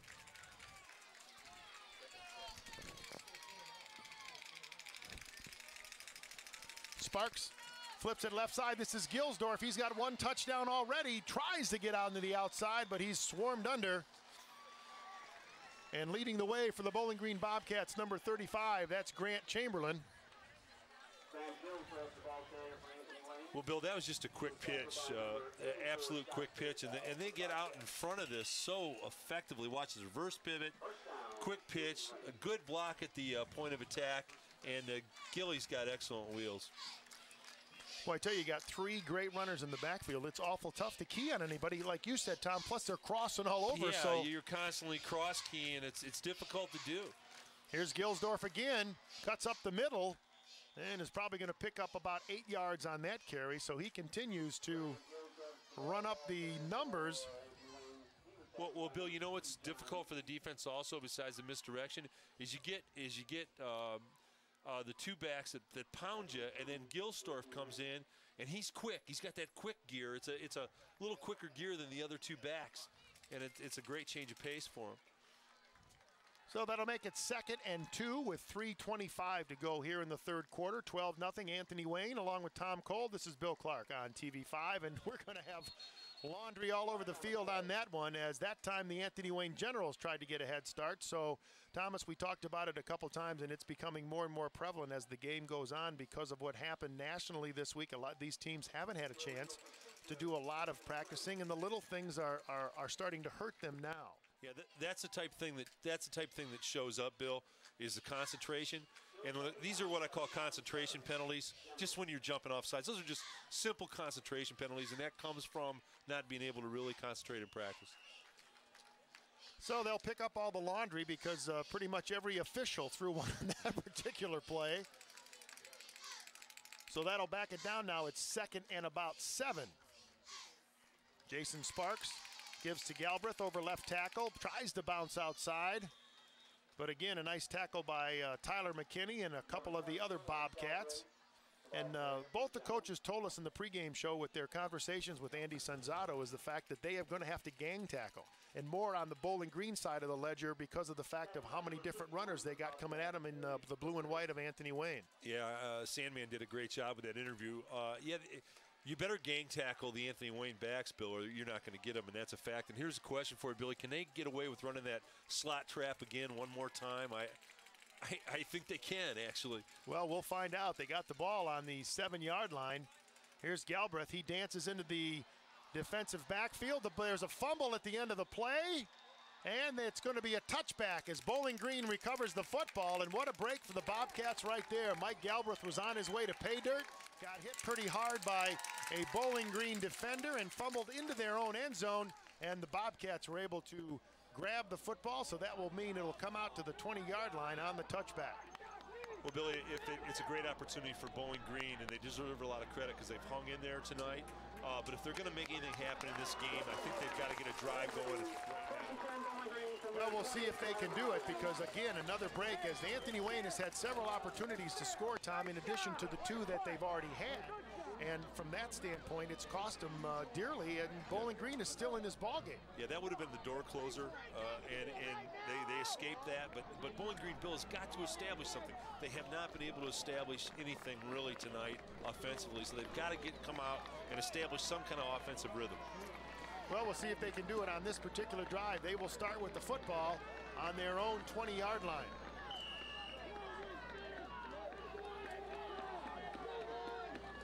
You can hear the fans of Bowling Green in the background extolling their Bobcats to get on the scoreboard tonight. And a fumble on the snap. Chris Winkle dives on it to protect it for the Bobcats. As we said, in the 3 losses this year that Bowling Green has, Thomas, they have only lost 3 games by a total of 8 points. So they are not playing bad football. They just aren't putting the ball in the end zone. Right, and you know that also. Gosh, I got to quit blaming the centers, Bill. You're going to be after me, but I don't think that came up into his top hand. It looked like it came up a little short. So it costs the Bobcats 2 yards. So they start from the 18-yard line right now. 2nd and 12. And we got trips to the left, a single wide out to the right. Sparks hands off to the single back, and he is going nowhere. The single back in this particular time, as they unpile, is Tyler McKinney. Well, Bill, this is an offensive coordinator's, I guess, nightmare in that, you know, you haven't been able to establish a rhythm or any kind of timing tonight. You called it right. They just ran a smash right at the heart of the defense to no avail. But what they've got to do, Bill, is they've got to find a way to hit some rhythm passes in that 12 to 15-yard area, and they just haven't been able to do it. Chris Winkle's got a great arm, but they haven't gotten him in a rhythm. Well, he may have to use that arm right now. It's 3rd and 13. The ball on the 18-yard line still for the Bobcats. Looks like the blitz is coming. Winkle reads it, lofts it out, and it's almost off the fingertips. What a great try by John Mickey. 6'3", 185-pound senior. And I'll tell you, Winkle likes that sideline pass, and he has just been a couple inches off about 3 times tonight. Bill, Chris throws a very nice ball, and I understand why they're throwing it deep to him. And then the young man made a terrific effort to catch the ball, but if you'll notice on that, look at, now watch how Chris is holding the ball. He's holding it down too low. He's got to bring it up higher. See how he has to bring it back up to throw it? They'll teach him that. And the young man on the sideline grab, now watch, he put his arms out 1 step too early, and that slows him down. He'll learn to hold that in and then extend, but it's a excellent effort. Winkle to punt again, just gets it off. A nice booming spiral that chases Kramer back. And he's going to stay out of the way as it's going to go dead at the Anthony Wayne 38-yard line. So the Bobcat defense will see if they can hold the Generals one more time, but right now the General offense leads in this ball game 12-0 over the Bobcats. We'll be back with more right after this.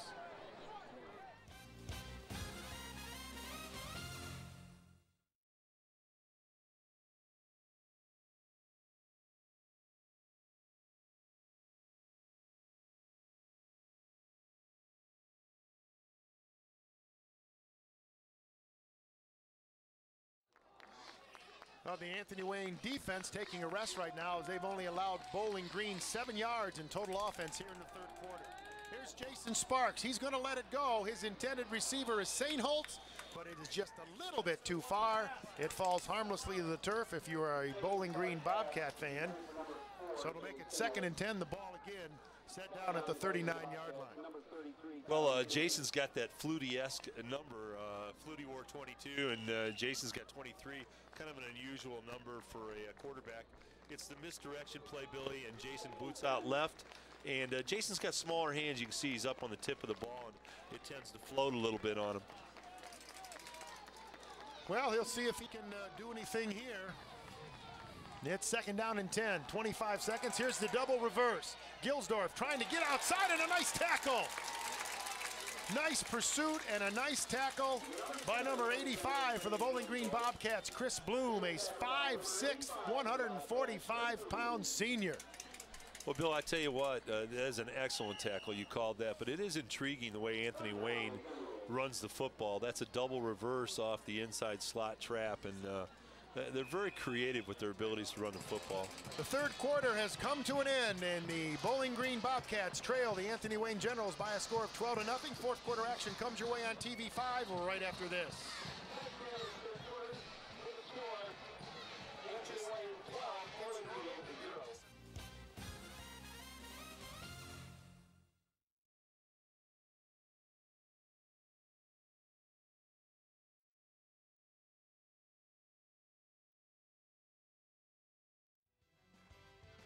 High school football is brought to you by The Andersons, more for your home.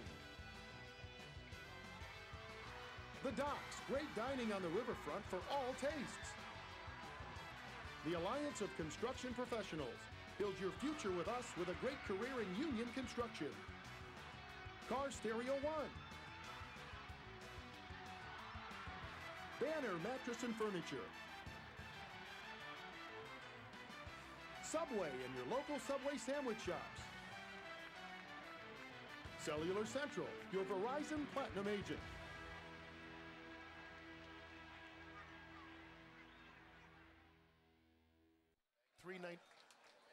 Welcome back. We are ready for the fourth quarter. Anthony Wayne has the football and a 12-point lead.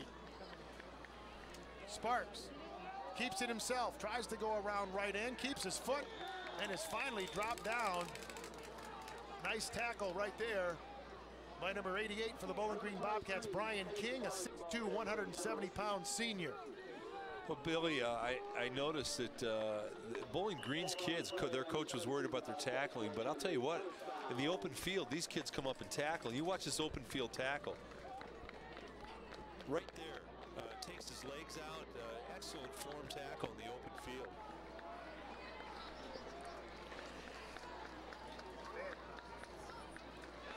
Situation. This is Sadowski. He gets it out. And up quickly, the ball is loose. And the Generals are going to come up with the football. Tough break for the Bowling Green Bobcats. As Chris Bloom came up to try to field it on the fly, lost his balance, had his knee hit the ground, his foot came forward, and good pursuit right there by the Anthony Wayne Generals to come down and pick up the football. So they are in great shape for touchdown number 3. Yeah, hopefully Chris is okay, Bill, and you know, that's the toughest job in football, is to come up and catch those punts, and I think Chris had a little miscalculation there. I also think, Billy, he may have hitched his head up off the ball a little bit. You can see the punt coming. Chris is trying to gather his body and get underneath it, and you're right, Billy, he didn't quite he had one more step before he could get that ball properly, and he did hitch his head up and try and take a peek. I'm not sure who recovered that football because it got in there so fast, but congratulations to the Anthony Wayne Generals from the standpoint of coming down and catching that punt. Now Jason Sparks calling his offense into the huddle after he gets what he wants to run from head coach Craig Smith. Well, Billy, this will be a door closer kind of drive. If Anthony Wayne is able to get in here, Bill, it's definitely a door closer. Next week we will be in Clay High School Stadium to take on the Fremont Little Giants. Will come calling to take on the Clay Eagles. Our first look at GLL action. Well, Billy, you notice there's another procedure call on Anthony Wayne, but what's kind of interesting about this, did you notice the back judge didn't throw the ball or throw the flag right away? Because that youngster, when he went too soon, if he'd have kept going parallel to the line of scrimmage, he's in motion. He's in motion. They wouldn't have called it. And he waited to see what the youngster was going to do, and then he made a step toward the line, and then he had to throw the flag down. So a 5-yard penalty. That'll make it first down and 16 now as Craig Smith directs his offense from the sideline. Jason Sparks. And we've got a fumble. Mitchell picks it up, though, but he is going to be wrestled to the ground. Good pursuit right there as Tyler Lehman back into the ball game. And we told you in the first quarter when he got his bell rung that he is a tough competitor and he would return, and he has returned right now. And you can see right here, great pursuit by number 32. Well, Bill, I think you're talking a little bit about our inside arm up there. I think we didn't have a good mesh with the quarterback and the running back in that particular situation. Ben Sarver also coming in to help on that particular tackle. Matter of fact, he was the one that started things on that particular defensive stand. So now it's second down and 18. Here comes Sparks. And it's going to be intercepted by McKinney. He had himself positioned just right, stepped in front of Joe Sainholtz, and picked it off for the Bowling Green Bobcats. So at the moment, the muffed punt does not hurt the Bobcats, and so they will take over the football. They're going to mark it at just inside the 20-yard line. So the Bowling Green Bobcats on this interception right here, Jason Sparks just gets hit as he throws it, Thomas. Yeah, what happened there, Bill, was it was a half roll, play action fake, and what happened, you can see Jason had people. Here it is, half roll, play action left. Now Jason's holding the ball, count too long. If he'd have thrown a count earlier, he'd have had him. But holding that ball an extra count, he got hit, and the BG defensive back made a great play. McKinney with that pick, and now we've got a stoppage in play. The officials say we want to talk things over. Bill, what's so unusual tonight with the great arm and an outstanding athlete that Chris Winkle is, he hasn't completed a pass tonight. You know, and he's thrown some beautiful long balls, but they haven't gotten him in a rhythm for completing a pass. Well, he's in the shotgun right now, and he's got trips to the left. Fumbles the snap, but picks it up. Looks. And Trent Hensley runs him out of bounds as he tries to throw the football. Well, I tell you, Hensley is all over the field tonight as the defensive whiz for the Anthony Wayne Generals tonight. Absolutely, and I'll tell you what, Chris will learn this at the quarterback position, but he almost made a tragic mistake, and that is you don't throw late down the middle. You watch now. Chris is looking, he can't find anything. He does good escapability here. That's a nice job of escaping the pressure. Now look at him, look, and now he's thinking about throwing the ball late down the middle, and boy, that's a mistake. Jordan Pingle right there was the one that made him tuck it down and got him in the run, number 52 for the Anthony Wayne Generals. Illegal procedure now as play continues to be a little sloppy here in the second half by both teams. Relatively error-free first half, but that has not been the case here in the second half of football. Well, procedure calls, Bill. We talked about it in the beginning, and that's been the story of the game, and to be expected, quite honestly.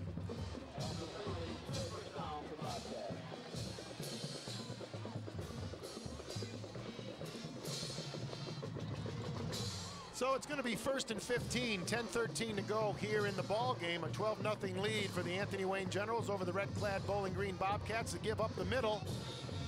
But it's snuffed out pretty well by these Bobcats. Even one of the officials got taken out on that particular play. Corky got in the way of that one. Corky does that a lot. Corky's a good man. He's one of the outstanding officials in the Toledo area. Known Corky for a long time, and he and his crew are doing a nice job tonight. So they'll pick up about 2 yards on that particular play. That'll make it 2nd down and 12, 9:42. The clock continues to run as Winkle goes into the shotgun. Schumacher to the left, trips to the right.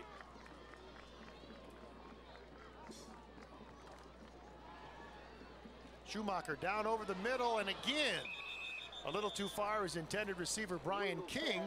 And at points, Thomas, Bowling Green is getting behind the Anthony Wayne defense, but Chris is just putting a little too much air underneath it. Well, what's happening here, Bill, and you called it. That's hey, you're becoming a quarterback kind of Well, how can I not sit next to you? You called it. What Chris has got to learn to do, Bill, is he's kind of throwing a flat arc pass, a lot like Charlie Bass throws with the Lions, and that's not anymore. Right. That's why Charlie has trouble being consistent with the ball. When you're throwing the long ball, you got to put a little air underneath it and let the receiver run under the ball, and Chris isn't doing that right now. 3rd down and 12.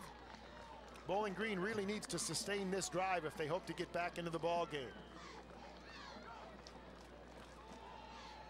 Winkle looking, comes over the middle, and it's just knocked out of the way. Good defensive play by Brandon Kramer, who came across from his defensive back position. Joe Sainholtz also on the defensive stand right there for the Generals. Well, that was a beautiful delivery by Chris Winkle. And these are the type passes I think that maybe BG could have gone to a little bit earlier to set up a rhythm for Chris. Now watch this. He does a great job. Good setup. See where he holds the ball. He's still dropping it down too low. See how low he's taking it? He's got to bring it back up. He's got a terrific arm, and that's a good throw. It's just a great defensive play. Now, when you say he's not bringing it up quick enough, is that because it takes him a little more time to do that, so he needs to start it up higher to begin with? What he's doing, Bill, is when he sets up in the straddle position in the pocket, he's holding the ball down by his waist, and in order to throw it, you have to bring it back up before you can deliver it. So what you do is you don't drop it by your waist, you hold it up here, so when it's time to throw the ball, it comes from the shoulder and go, as opposed to hold it down by your waist. No extra charge for those tips here on TV5. Coach Tom Cole tells us all about quarterbacking and football in general. We've got a timeout on the field. It's 9:07 to go, 12-0 Anthony Wayne.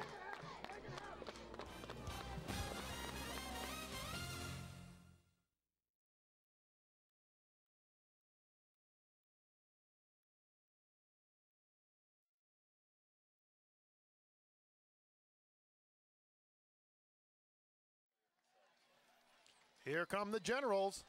This is Gilsdorf. He's got one touchdown already tonight, and this time he bangs ahead for about 4 or 5 yards.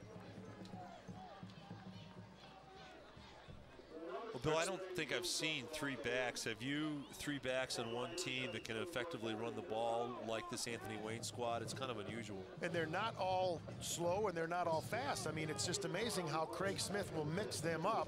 And it really poses problems for opposing defenses. This year already, they've outscored their opponents 122-14. So there you see the triple threat right there in your screen, and here comes one of them right here.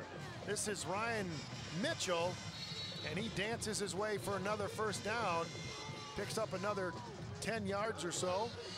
Well, Bill, I think that, when you look at their 3 backs, it is kind of a unique situation, because I think Mr. Galbraith is kind of the pile mover that we talked about.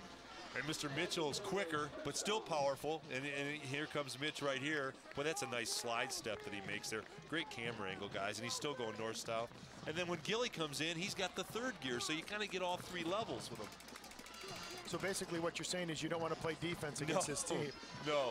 Here's a fumble as they try the reverse, but Ryan Mitchell is there to corral it, so Anthony Wayne will keep the football. We talked about the fact that in the first 3 games of the season, Anthony Wayne has outscored their opponents 122-14, and you can see a gentleman right there, Mr. Mitchell, is running up some more yardage. Last week against the Libby Cowboys, Mr. Mitchell, 117 yards in just 5 carries along with 3 TDs, and his running mate, Mike Galbraith, last week, 2 touchdowns and 78 yards rushing. So Denny Marquette, you can understand why he might be scratching his head tonight, and told us at halftime that he has got to get his guys to play tougher on that line because the Anthony Wayne running backs are getting into the secondary way too quick.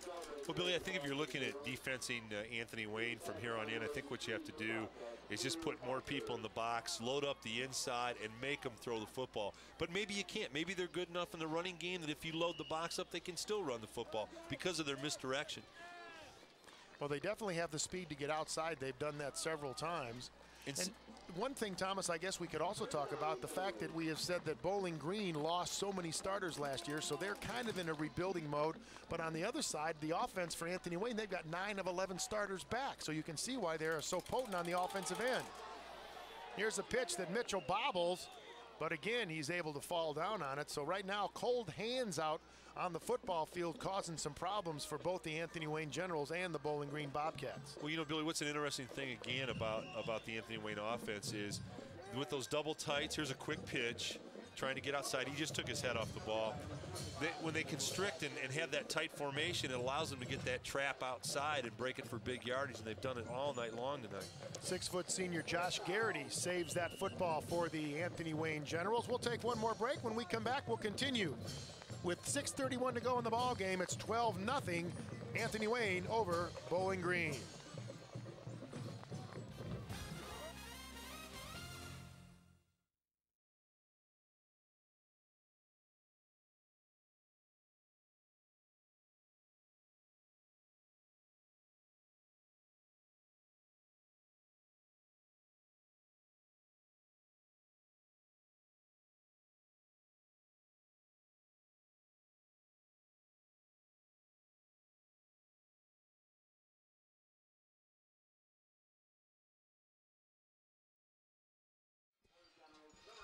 Well, another illegal procedure penalty for the Anthony Wayne Generals will back Joe Sadowski up another 5 yards, and awaiting the punt for the Anthony Wayne Generals, Andrew Foster. Low snap, but Sadowski gets off a pretty good high end over end kick that lands and goes out of bounds at about the 17, make it the 16.5 yard line. So that's where the Bobcats will go to work, and they've got some work to do. They've got 6:22 to go in this one, and they trail by 2 touchdowns. The scoring in the ball game came in the second quarter. All of it did. 8:40 to go in that second stanza. Grant Gilsdorf broke off an 82-yard run, got him into the end zone for the first time in the evening. Then about 4 minutes later at the 4:35 mark, his running mate Ryan Mitchell scampered off 55 yards, took it to the house for that 12-0 lead. Both times the extra points were no good.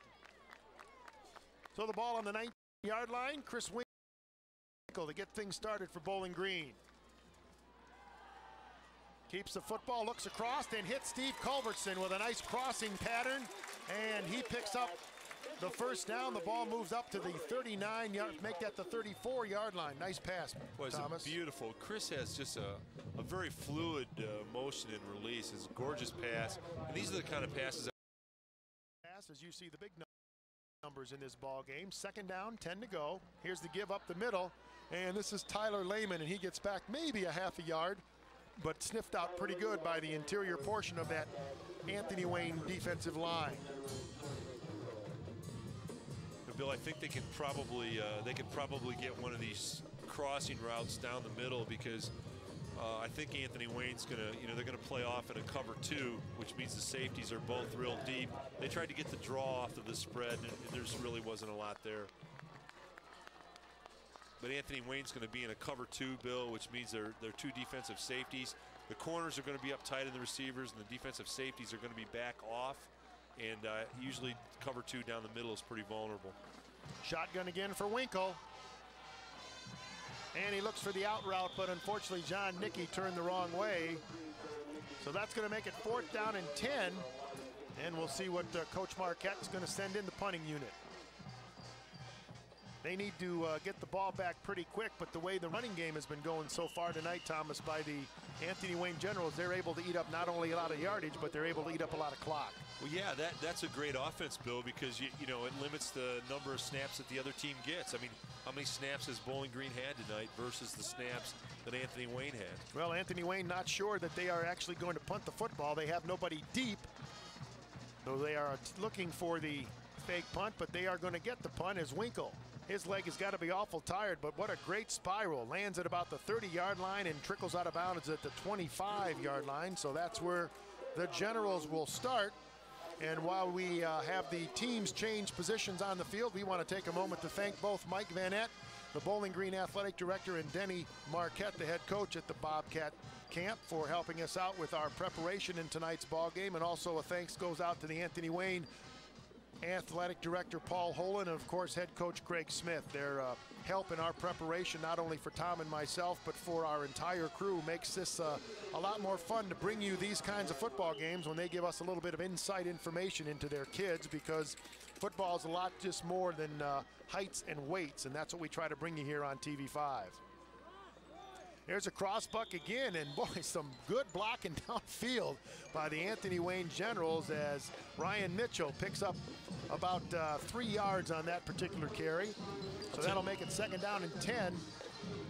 I'll tell you what, Bill, Vince Lombardi would have loved Anthony Wayne and what they do, because what they do is they take 3 or 4 running plays, and you see the same plays over and over and over, and they just execute them to precision. And, it's great fundamental football.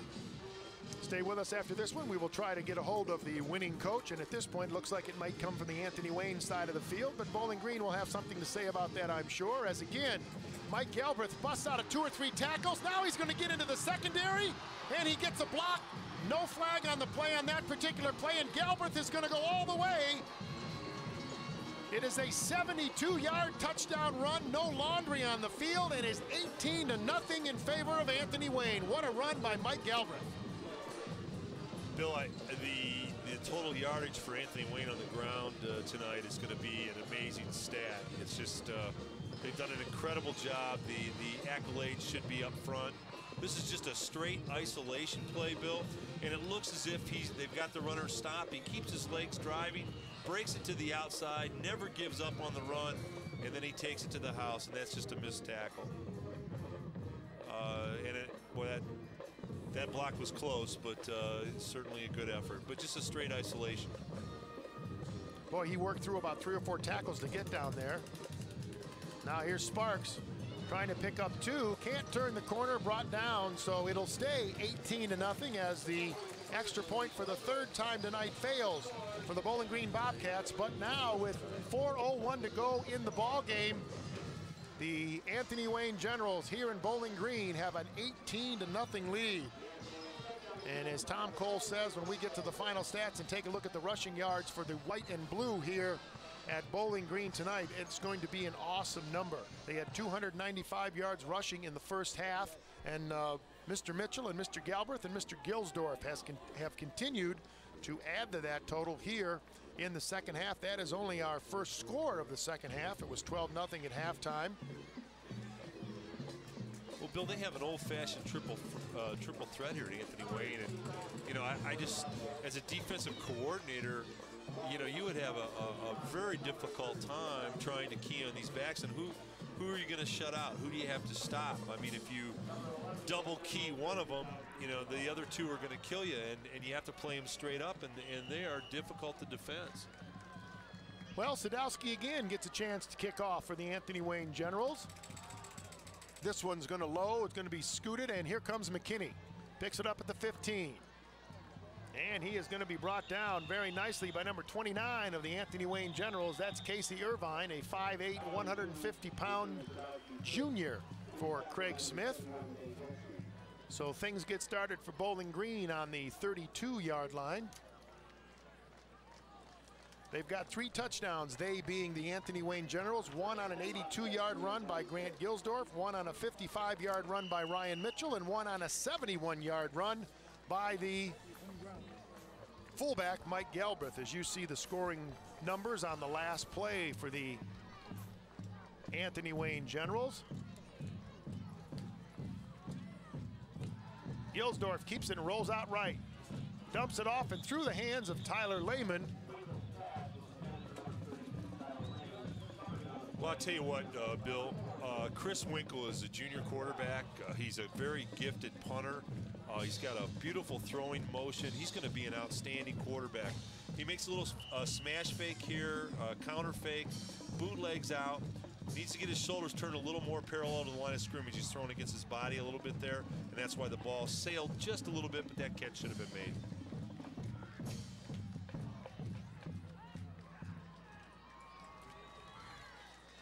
So it's going to be 2nd and 10 as we move toward 3:40. This time to give up the middle to Lehman, and he is brought down very quickly by number 44 for the Anthony Wayne Generals, Brad Kramer.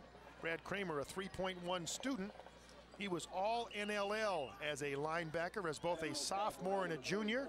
And when he heads off to college, he would like to study architecture. So he's got his life pretty well planned, and pretty good tackle right there too. Terrific. And Bill, you know, we talked all night about the Anthony Wayne triple threat, the offensive line blocking and the 3 running backs, but boy, we should really give the Anthony Wayne defense credit. They are a solid defense. They take away the pass and they stuff the run. Giving up 14 points in their first 3 games, all against City League opponents, Woodward, Start, and Libby. Chris Winkle's not going to get it off, gets nailed on the blind side by Trent Hensley. And Mr. Hensley having himself quite a night, 6'2", 205-pound senior. Well, Bill, it's never a good sign when you're a quarterback and you're trying to throw the ball and you turn around and you see 2 or 3 of your offensive linemen standing up, looking back at you, kind of seeing how. Are you going to be okay? Kind of saying hello and seeing how you're doing. You know, I used to have a senator that used to tell me prior to the play, hey, why don't you look out on this one because I can't block him. So, well, at least he let you know. Yeah, oh, he always let me know. Now that's the difference between a good center and a bad center. Exactly. I'm going to step aside this time, so you go ahead and duck. For Chris Winkle, again, to put foot to football at about the 10-yard line. And again, a pretty decent punt. And no one back for Anthony Wayne as the Bobcats see it roll dead on the 40-yard line. So with 2:05 to go, some of the crowd here at Perrysburg, I'll run through the whole Northern Lakes League at Bowling Green, starting to head for the exits. But again, a very stirring halftime show.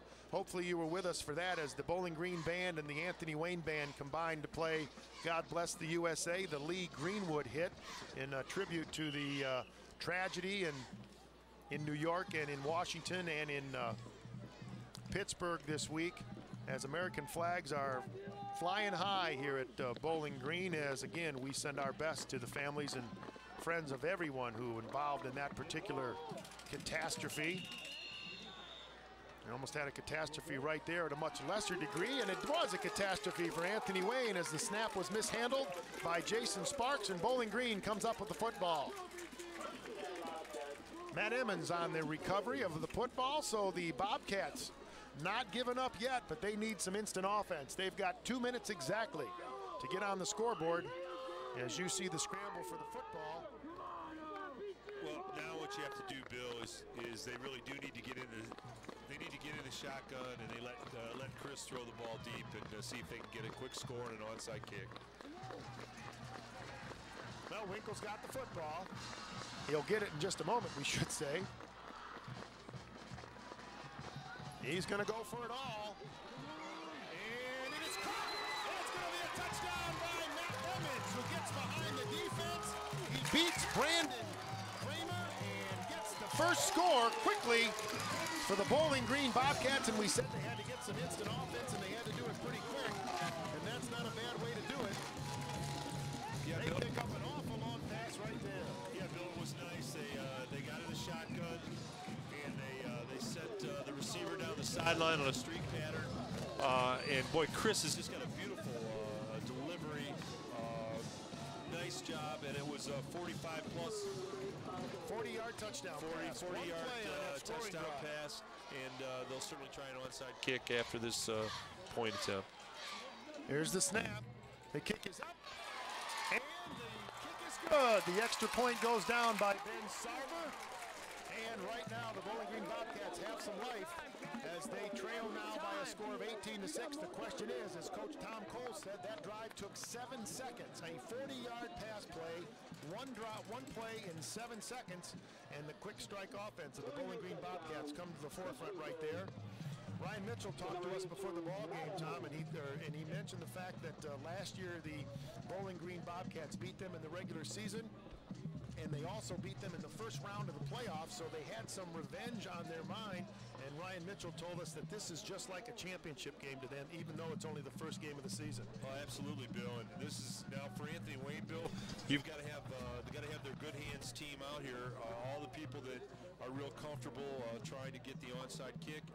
This is something that you work on in practice every Thursday, the day before the game, and you work on it a lot. And we'll see if Bowling Green's able to execute it.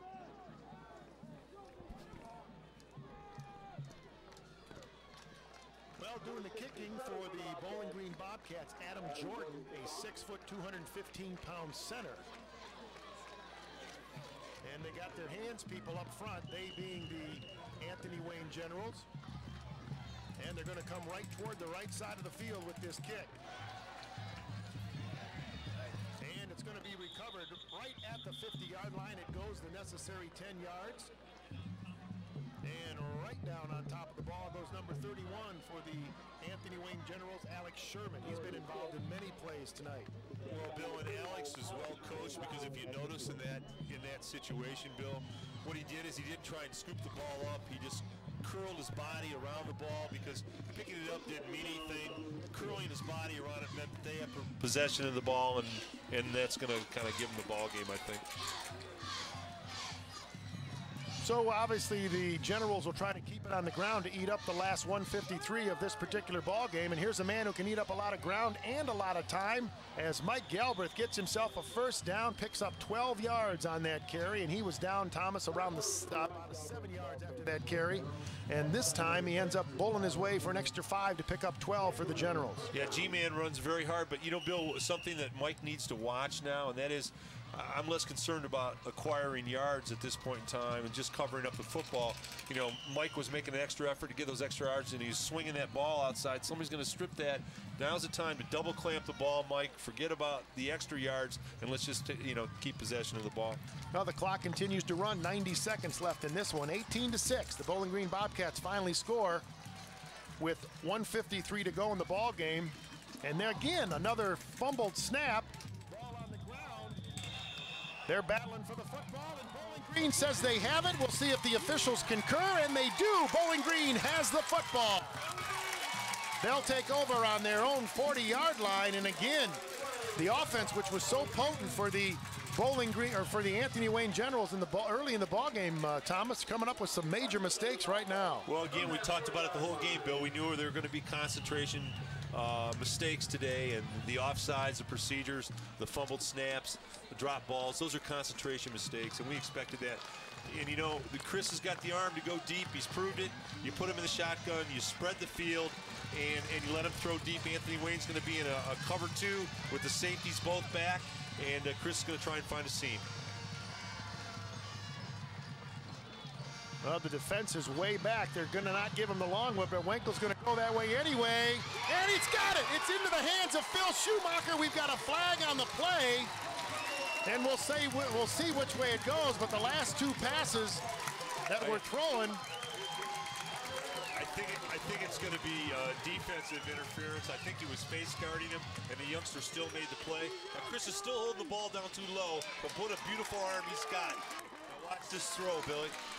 Just beautiful. The Anthony Wayne defender was face guarding. Chris sets up nice. 34-yard pass completion right there to Phil Schumacher. He comes back to get it. And obviously they will decline the penalty. Yeah, beautiful streak toss. It was face guarding, Bill, is what it was on the Anthony Wayne, and it was a good call. 1:08 to go in the ball game. Clock continues to run. Winkle in the shotgun. And he's going to have to pull it down. Great defense right there by number 44, Brad Kramer, for the Anthony Wayne Generals, as he jumped right in front of Chris Winkle, made him pull the football down. Chris had to fall forward, and they have to use a timeout, they being the Bowling Green Bobcats. Well, Bill, I think really what Anthony Wayne needs to do here is they've been in a cover 2 with the 2 safeties deep, and what they really need to do is, I think, get to a cover 3 with 3 safeties back. You know, what will stop a great thrower anytime is that kind of a pass rush, and boy, Chris Winkle really has an impressive arm. But Billy, they've got to get in. Anthony Wayne needs to get in a cover 3 and put 3 safeties back across the board. Keep things in front of them, nobody behind them. And Chris has got the ability to drop that ball in. Coach is out talking to him right now, and they're going to anticipate probably 3 safeties or a deep cover 2, and you might see Chris go underneath with a skinny post or a post corner. Now, when you say skinny post, we're not going way to the ends of the end zone. We're going kind of up the middle. Yeah, kind of it's more of a shallow post, Bill. For all the old-time football aficionados, Gary Collins used to run skinny post with the Browns way back, and I know you probably remember that. And we apologize for our audio difficulties. We are working on those, but right now the Anthony Wayne Generals got to play some defense because the Bowling Green Bobcats are knocking on the door again, looking for their second score within the last 2 minutes. Here's a lob pass out just off the hands, as the Bowling Green Bobcats are looking for some pass interference, but a good effort right there by Brandon Nagel, but he couldn't bring it down. And again, finally, Chris Winkle starting to find the range, Thomas, but unfortunately it might be too little too late as we take a look at it again. Just a gorgeous delivery, and it was a post corner. We had talked about, Bill, they ran a post corner here, and boy, it's right there. And that is a marvelous defensive play. The throw was there, the catch was going to be made, and that youngster made a terrific defensive play. Well, it's 3rd down and about 14 for the first down, but the Bowling Green Bobcats are looking more into getting into the end zone. 43 seconds to go in the ball game. Here comes Mr. Hensley again, knocks the football loose, but they're going to say, we'll say if he's down or not. No, they're going to say he was down, so Bowling Green is going to keep the football, and lucky for them, but I'll tell you, Trent Hensley was like a runaway truck right there, and the Bobcats are going to call timeout to try to regroup. He was pretty much untouched, Tom, coming in from his right defensive end position, and he just pretty much took the head off Chris Winkle. Yeah, it was a great play, and that's the only way you stop a great thrower is you bring that kind of pressure. No quarterback can take pressure coming in his face in the middle. They're not gonna be effective. And the rule says obviously the ground cannot cause a fumble, so you'll see at the end of this play that he was pretty much down when that ball is loose. Oh, yeah. I'm not sure. Oh well. Yeah. Well, Bowling Green's going to keep the football. That makes it much more interesting anyway.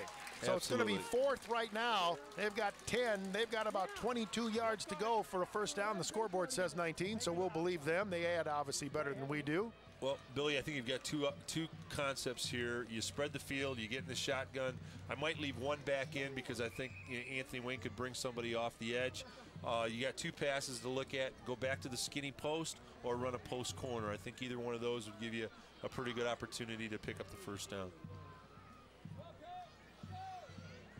Well, Denny Marquette out talking to his offense, making sure they understand exactly what the 15-year head coach wants to run on this particular play. They are running out of time. 32.7 seconds to go. They trail in the ball game by a score of 18-7. They scored at the 153 mark of this fourth quarter. A 40-yard pass play from Chris Winkle to Matt Emmons got him into the end zone, and the extra point was good. But they need some more points, and they need them right now. Trips to the right. Winkle with a single setback. Winkle looking. He's going to the end zone. Schumacher just off his hands. Boy, Phil had a good look at it. It was just a little bit too far. And Thomas, I can't believe that the Bowling Green Bobcats can continue to get behind the Anthony Wayne defense when everybody in the park knows they're going to go for a touchdown. Yeah, you're right on that, Bill. And what happened there is they ran a little sprint out to the right. Chris got his feet set, and they threw the skinny post back against the grain.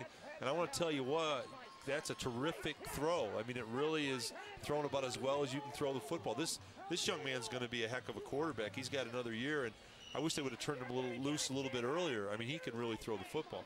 Well, that turns the ball over on downs to the Anthony Wayne Generals, so you assume that they will probably just take a knee with 24.8 seconds to go. And I don't think Anthony Wayne, 2, 4, 6, 8, 10. They are one man short. So here comes someone, Mr. Galbraith, obviously thought he was going to take a rest on that particular play. Craig Smith can't believe it. Nobody's thinking at that point. He's saying, come on, guys, we still got 24 seconds to play. I need 11 guys on the field. He had 10, but luckily they called timeout not to cause themselves a penalty. Stay with us for the postgame show. Our man, Andy Sanzata, will try to get a interview with that gentleman right there, Craig Smith, and of course Denny Marquette and the Bowling Green coaching staff still instructing their young people, and that's so impressive, Thomas. We see that all the time with coaches, the fact that even though the game is almost over, they're still out there coaching, doing as much as they possibly can to make sure that the kids take something positive from every ball game. Well, Coach Denny's a winner, and he's proven it over 15 years and just does a quality job. So they set the ball in play, and as we said, Jason Sparks probably will just take a knee in this particular situation. He does. The clock starts to run. And I don't believe Bowling Green can stop it, so that will be the last play of the ball game as the Anthony Wayne Generals will go to 4-0 on the season and 1-0 in the Northern Lakes League, and the Bowling Green Bobcats will continue to look for their first win of the season. They will drop to 0-4 and 0-1 in Northern Lakes League play.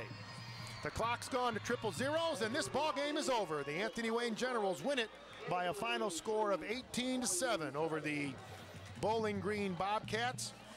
12-0 was our halftime score. 2 long runs by the Generals. Grant Gilsdorf, an 82-yard run with 8:40 to go in the second quarter. Then at 4:35, Ryan Mitchell broke off a 55-yard run to make it 12-0. No scoring in the third quarter, but in the fourth quarter with 4:01 to go, a 75-yard drive ended with a 71-yard run by Mike Galbraith, made it 18-0, and then a 1:53 to go. Bowling Green got their only touchdown to Matt Emmons' pass from Chris Winkle.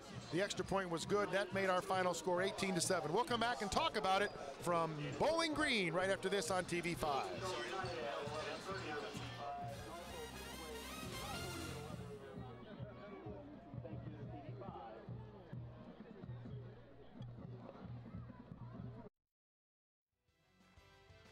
High school football is brought to you by The Andersons, more for your home. The Docks, great dining on the riverfront for all tastes. The Alliance of Construction Professionals, build your future with us with a great career in union construction. Car Stereo One. Banner Mattress and Furniture. Subway and your local Subway sandwich shops. Cellular Central, your Verizon Platinum agent.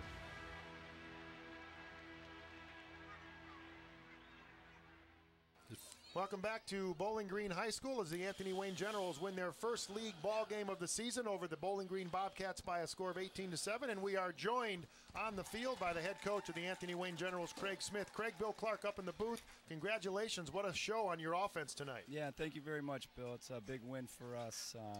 It's only the second time in the last 15 years we beat Bowling Green. So for our program, that's a good win.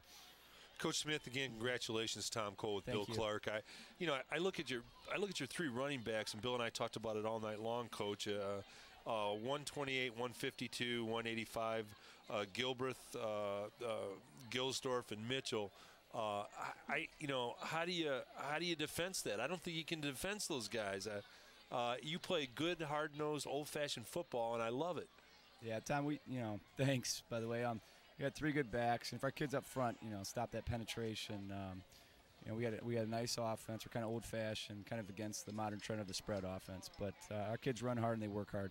Well, Coach, we won't ask you to do the addition in your head, but if you look at that monitor right in front of you, you can see the stats that we've got, the final stats, 453 yards rushing, and your defense did a great job again. You've only allowed 14 points until this game, now 21 points in 4 games. The defense played great tonight. Yeah, our defense is fantastic. My brother, Brett Smith, the defensive coordinator, he does a great job, and they play real physical ball and get after it. And our offense kind of complements them being a ground attack. Well, speaking of family, I assume you have a future Anthony Wayne fullback in your hand right there. I hope so, although he's got a flute in his hand, so I'm a little worried. Well, they got a pretty good band in They got Anthony a great Wayne, band. so They got don't a worry great about band. that. Now, this is Isaac. Coach Isaac, congratulations. All right. Coach Smith, congratulations. You guys are 1-0 now, 4-0 in the overall, 1-0 in the league. So congratulations on tonight's 18-7 win over Bowling Green. We'll see you down the road. All right, thanks a lot, guys. I appreciate it. Thanks, Coach. Thank you. Bye. Anthony Wayne, a winner over Bowling Green tonight, 18-7. We'll be back to wrap things. No, we're going to keep it right here, I understand, and we're going to let you know we've got a couple awards to give out as well, as we appreciate the sponsors all year long here on TV5 and the WB. And let's take a look at our Subway sub of the game. And Thomas, this guy was wearing red sometimes all night long. Trent Hensley ends up being our sub of the game, the linebacker for the Anthony Wayne Generals. Yeah, Trent actually, I think formationally was in Bowling Green's backfield more than some of the Bowling Green backs. He did a great job. And as far as our Doc's player of the game, we are going to give it to Ryan Mitchell. He had a tough choice between Ryan Mitchell, Mike Galbraith, and Grant Gilsdorf.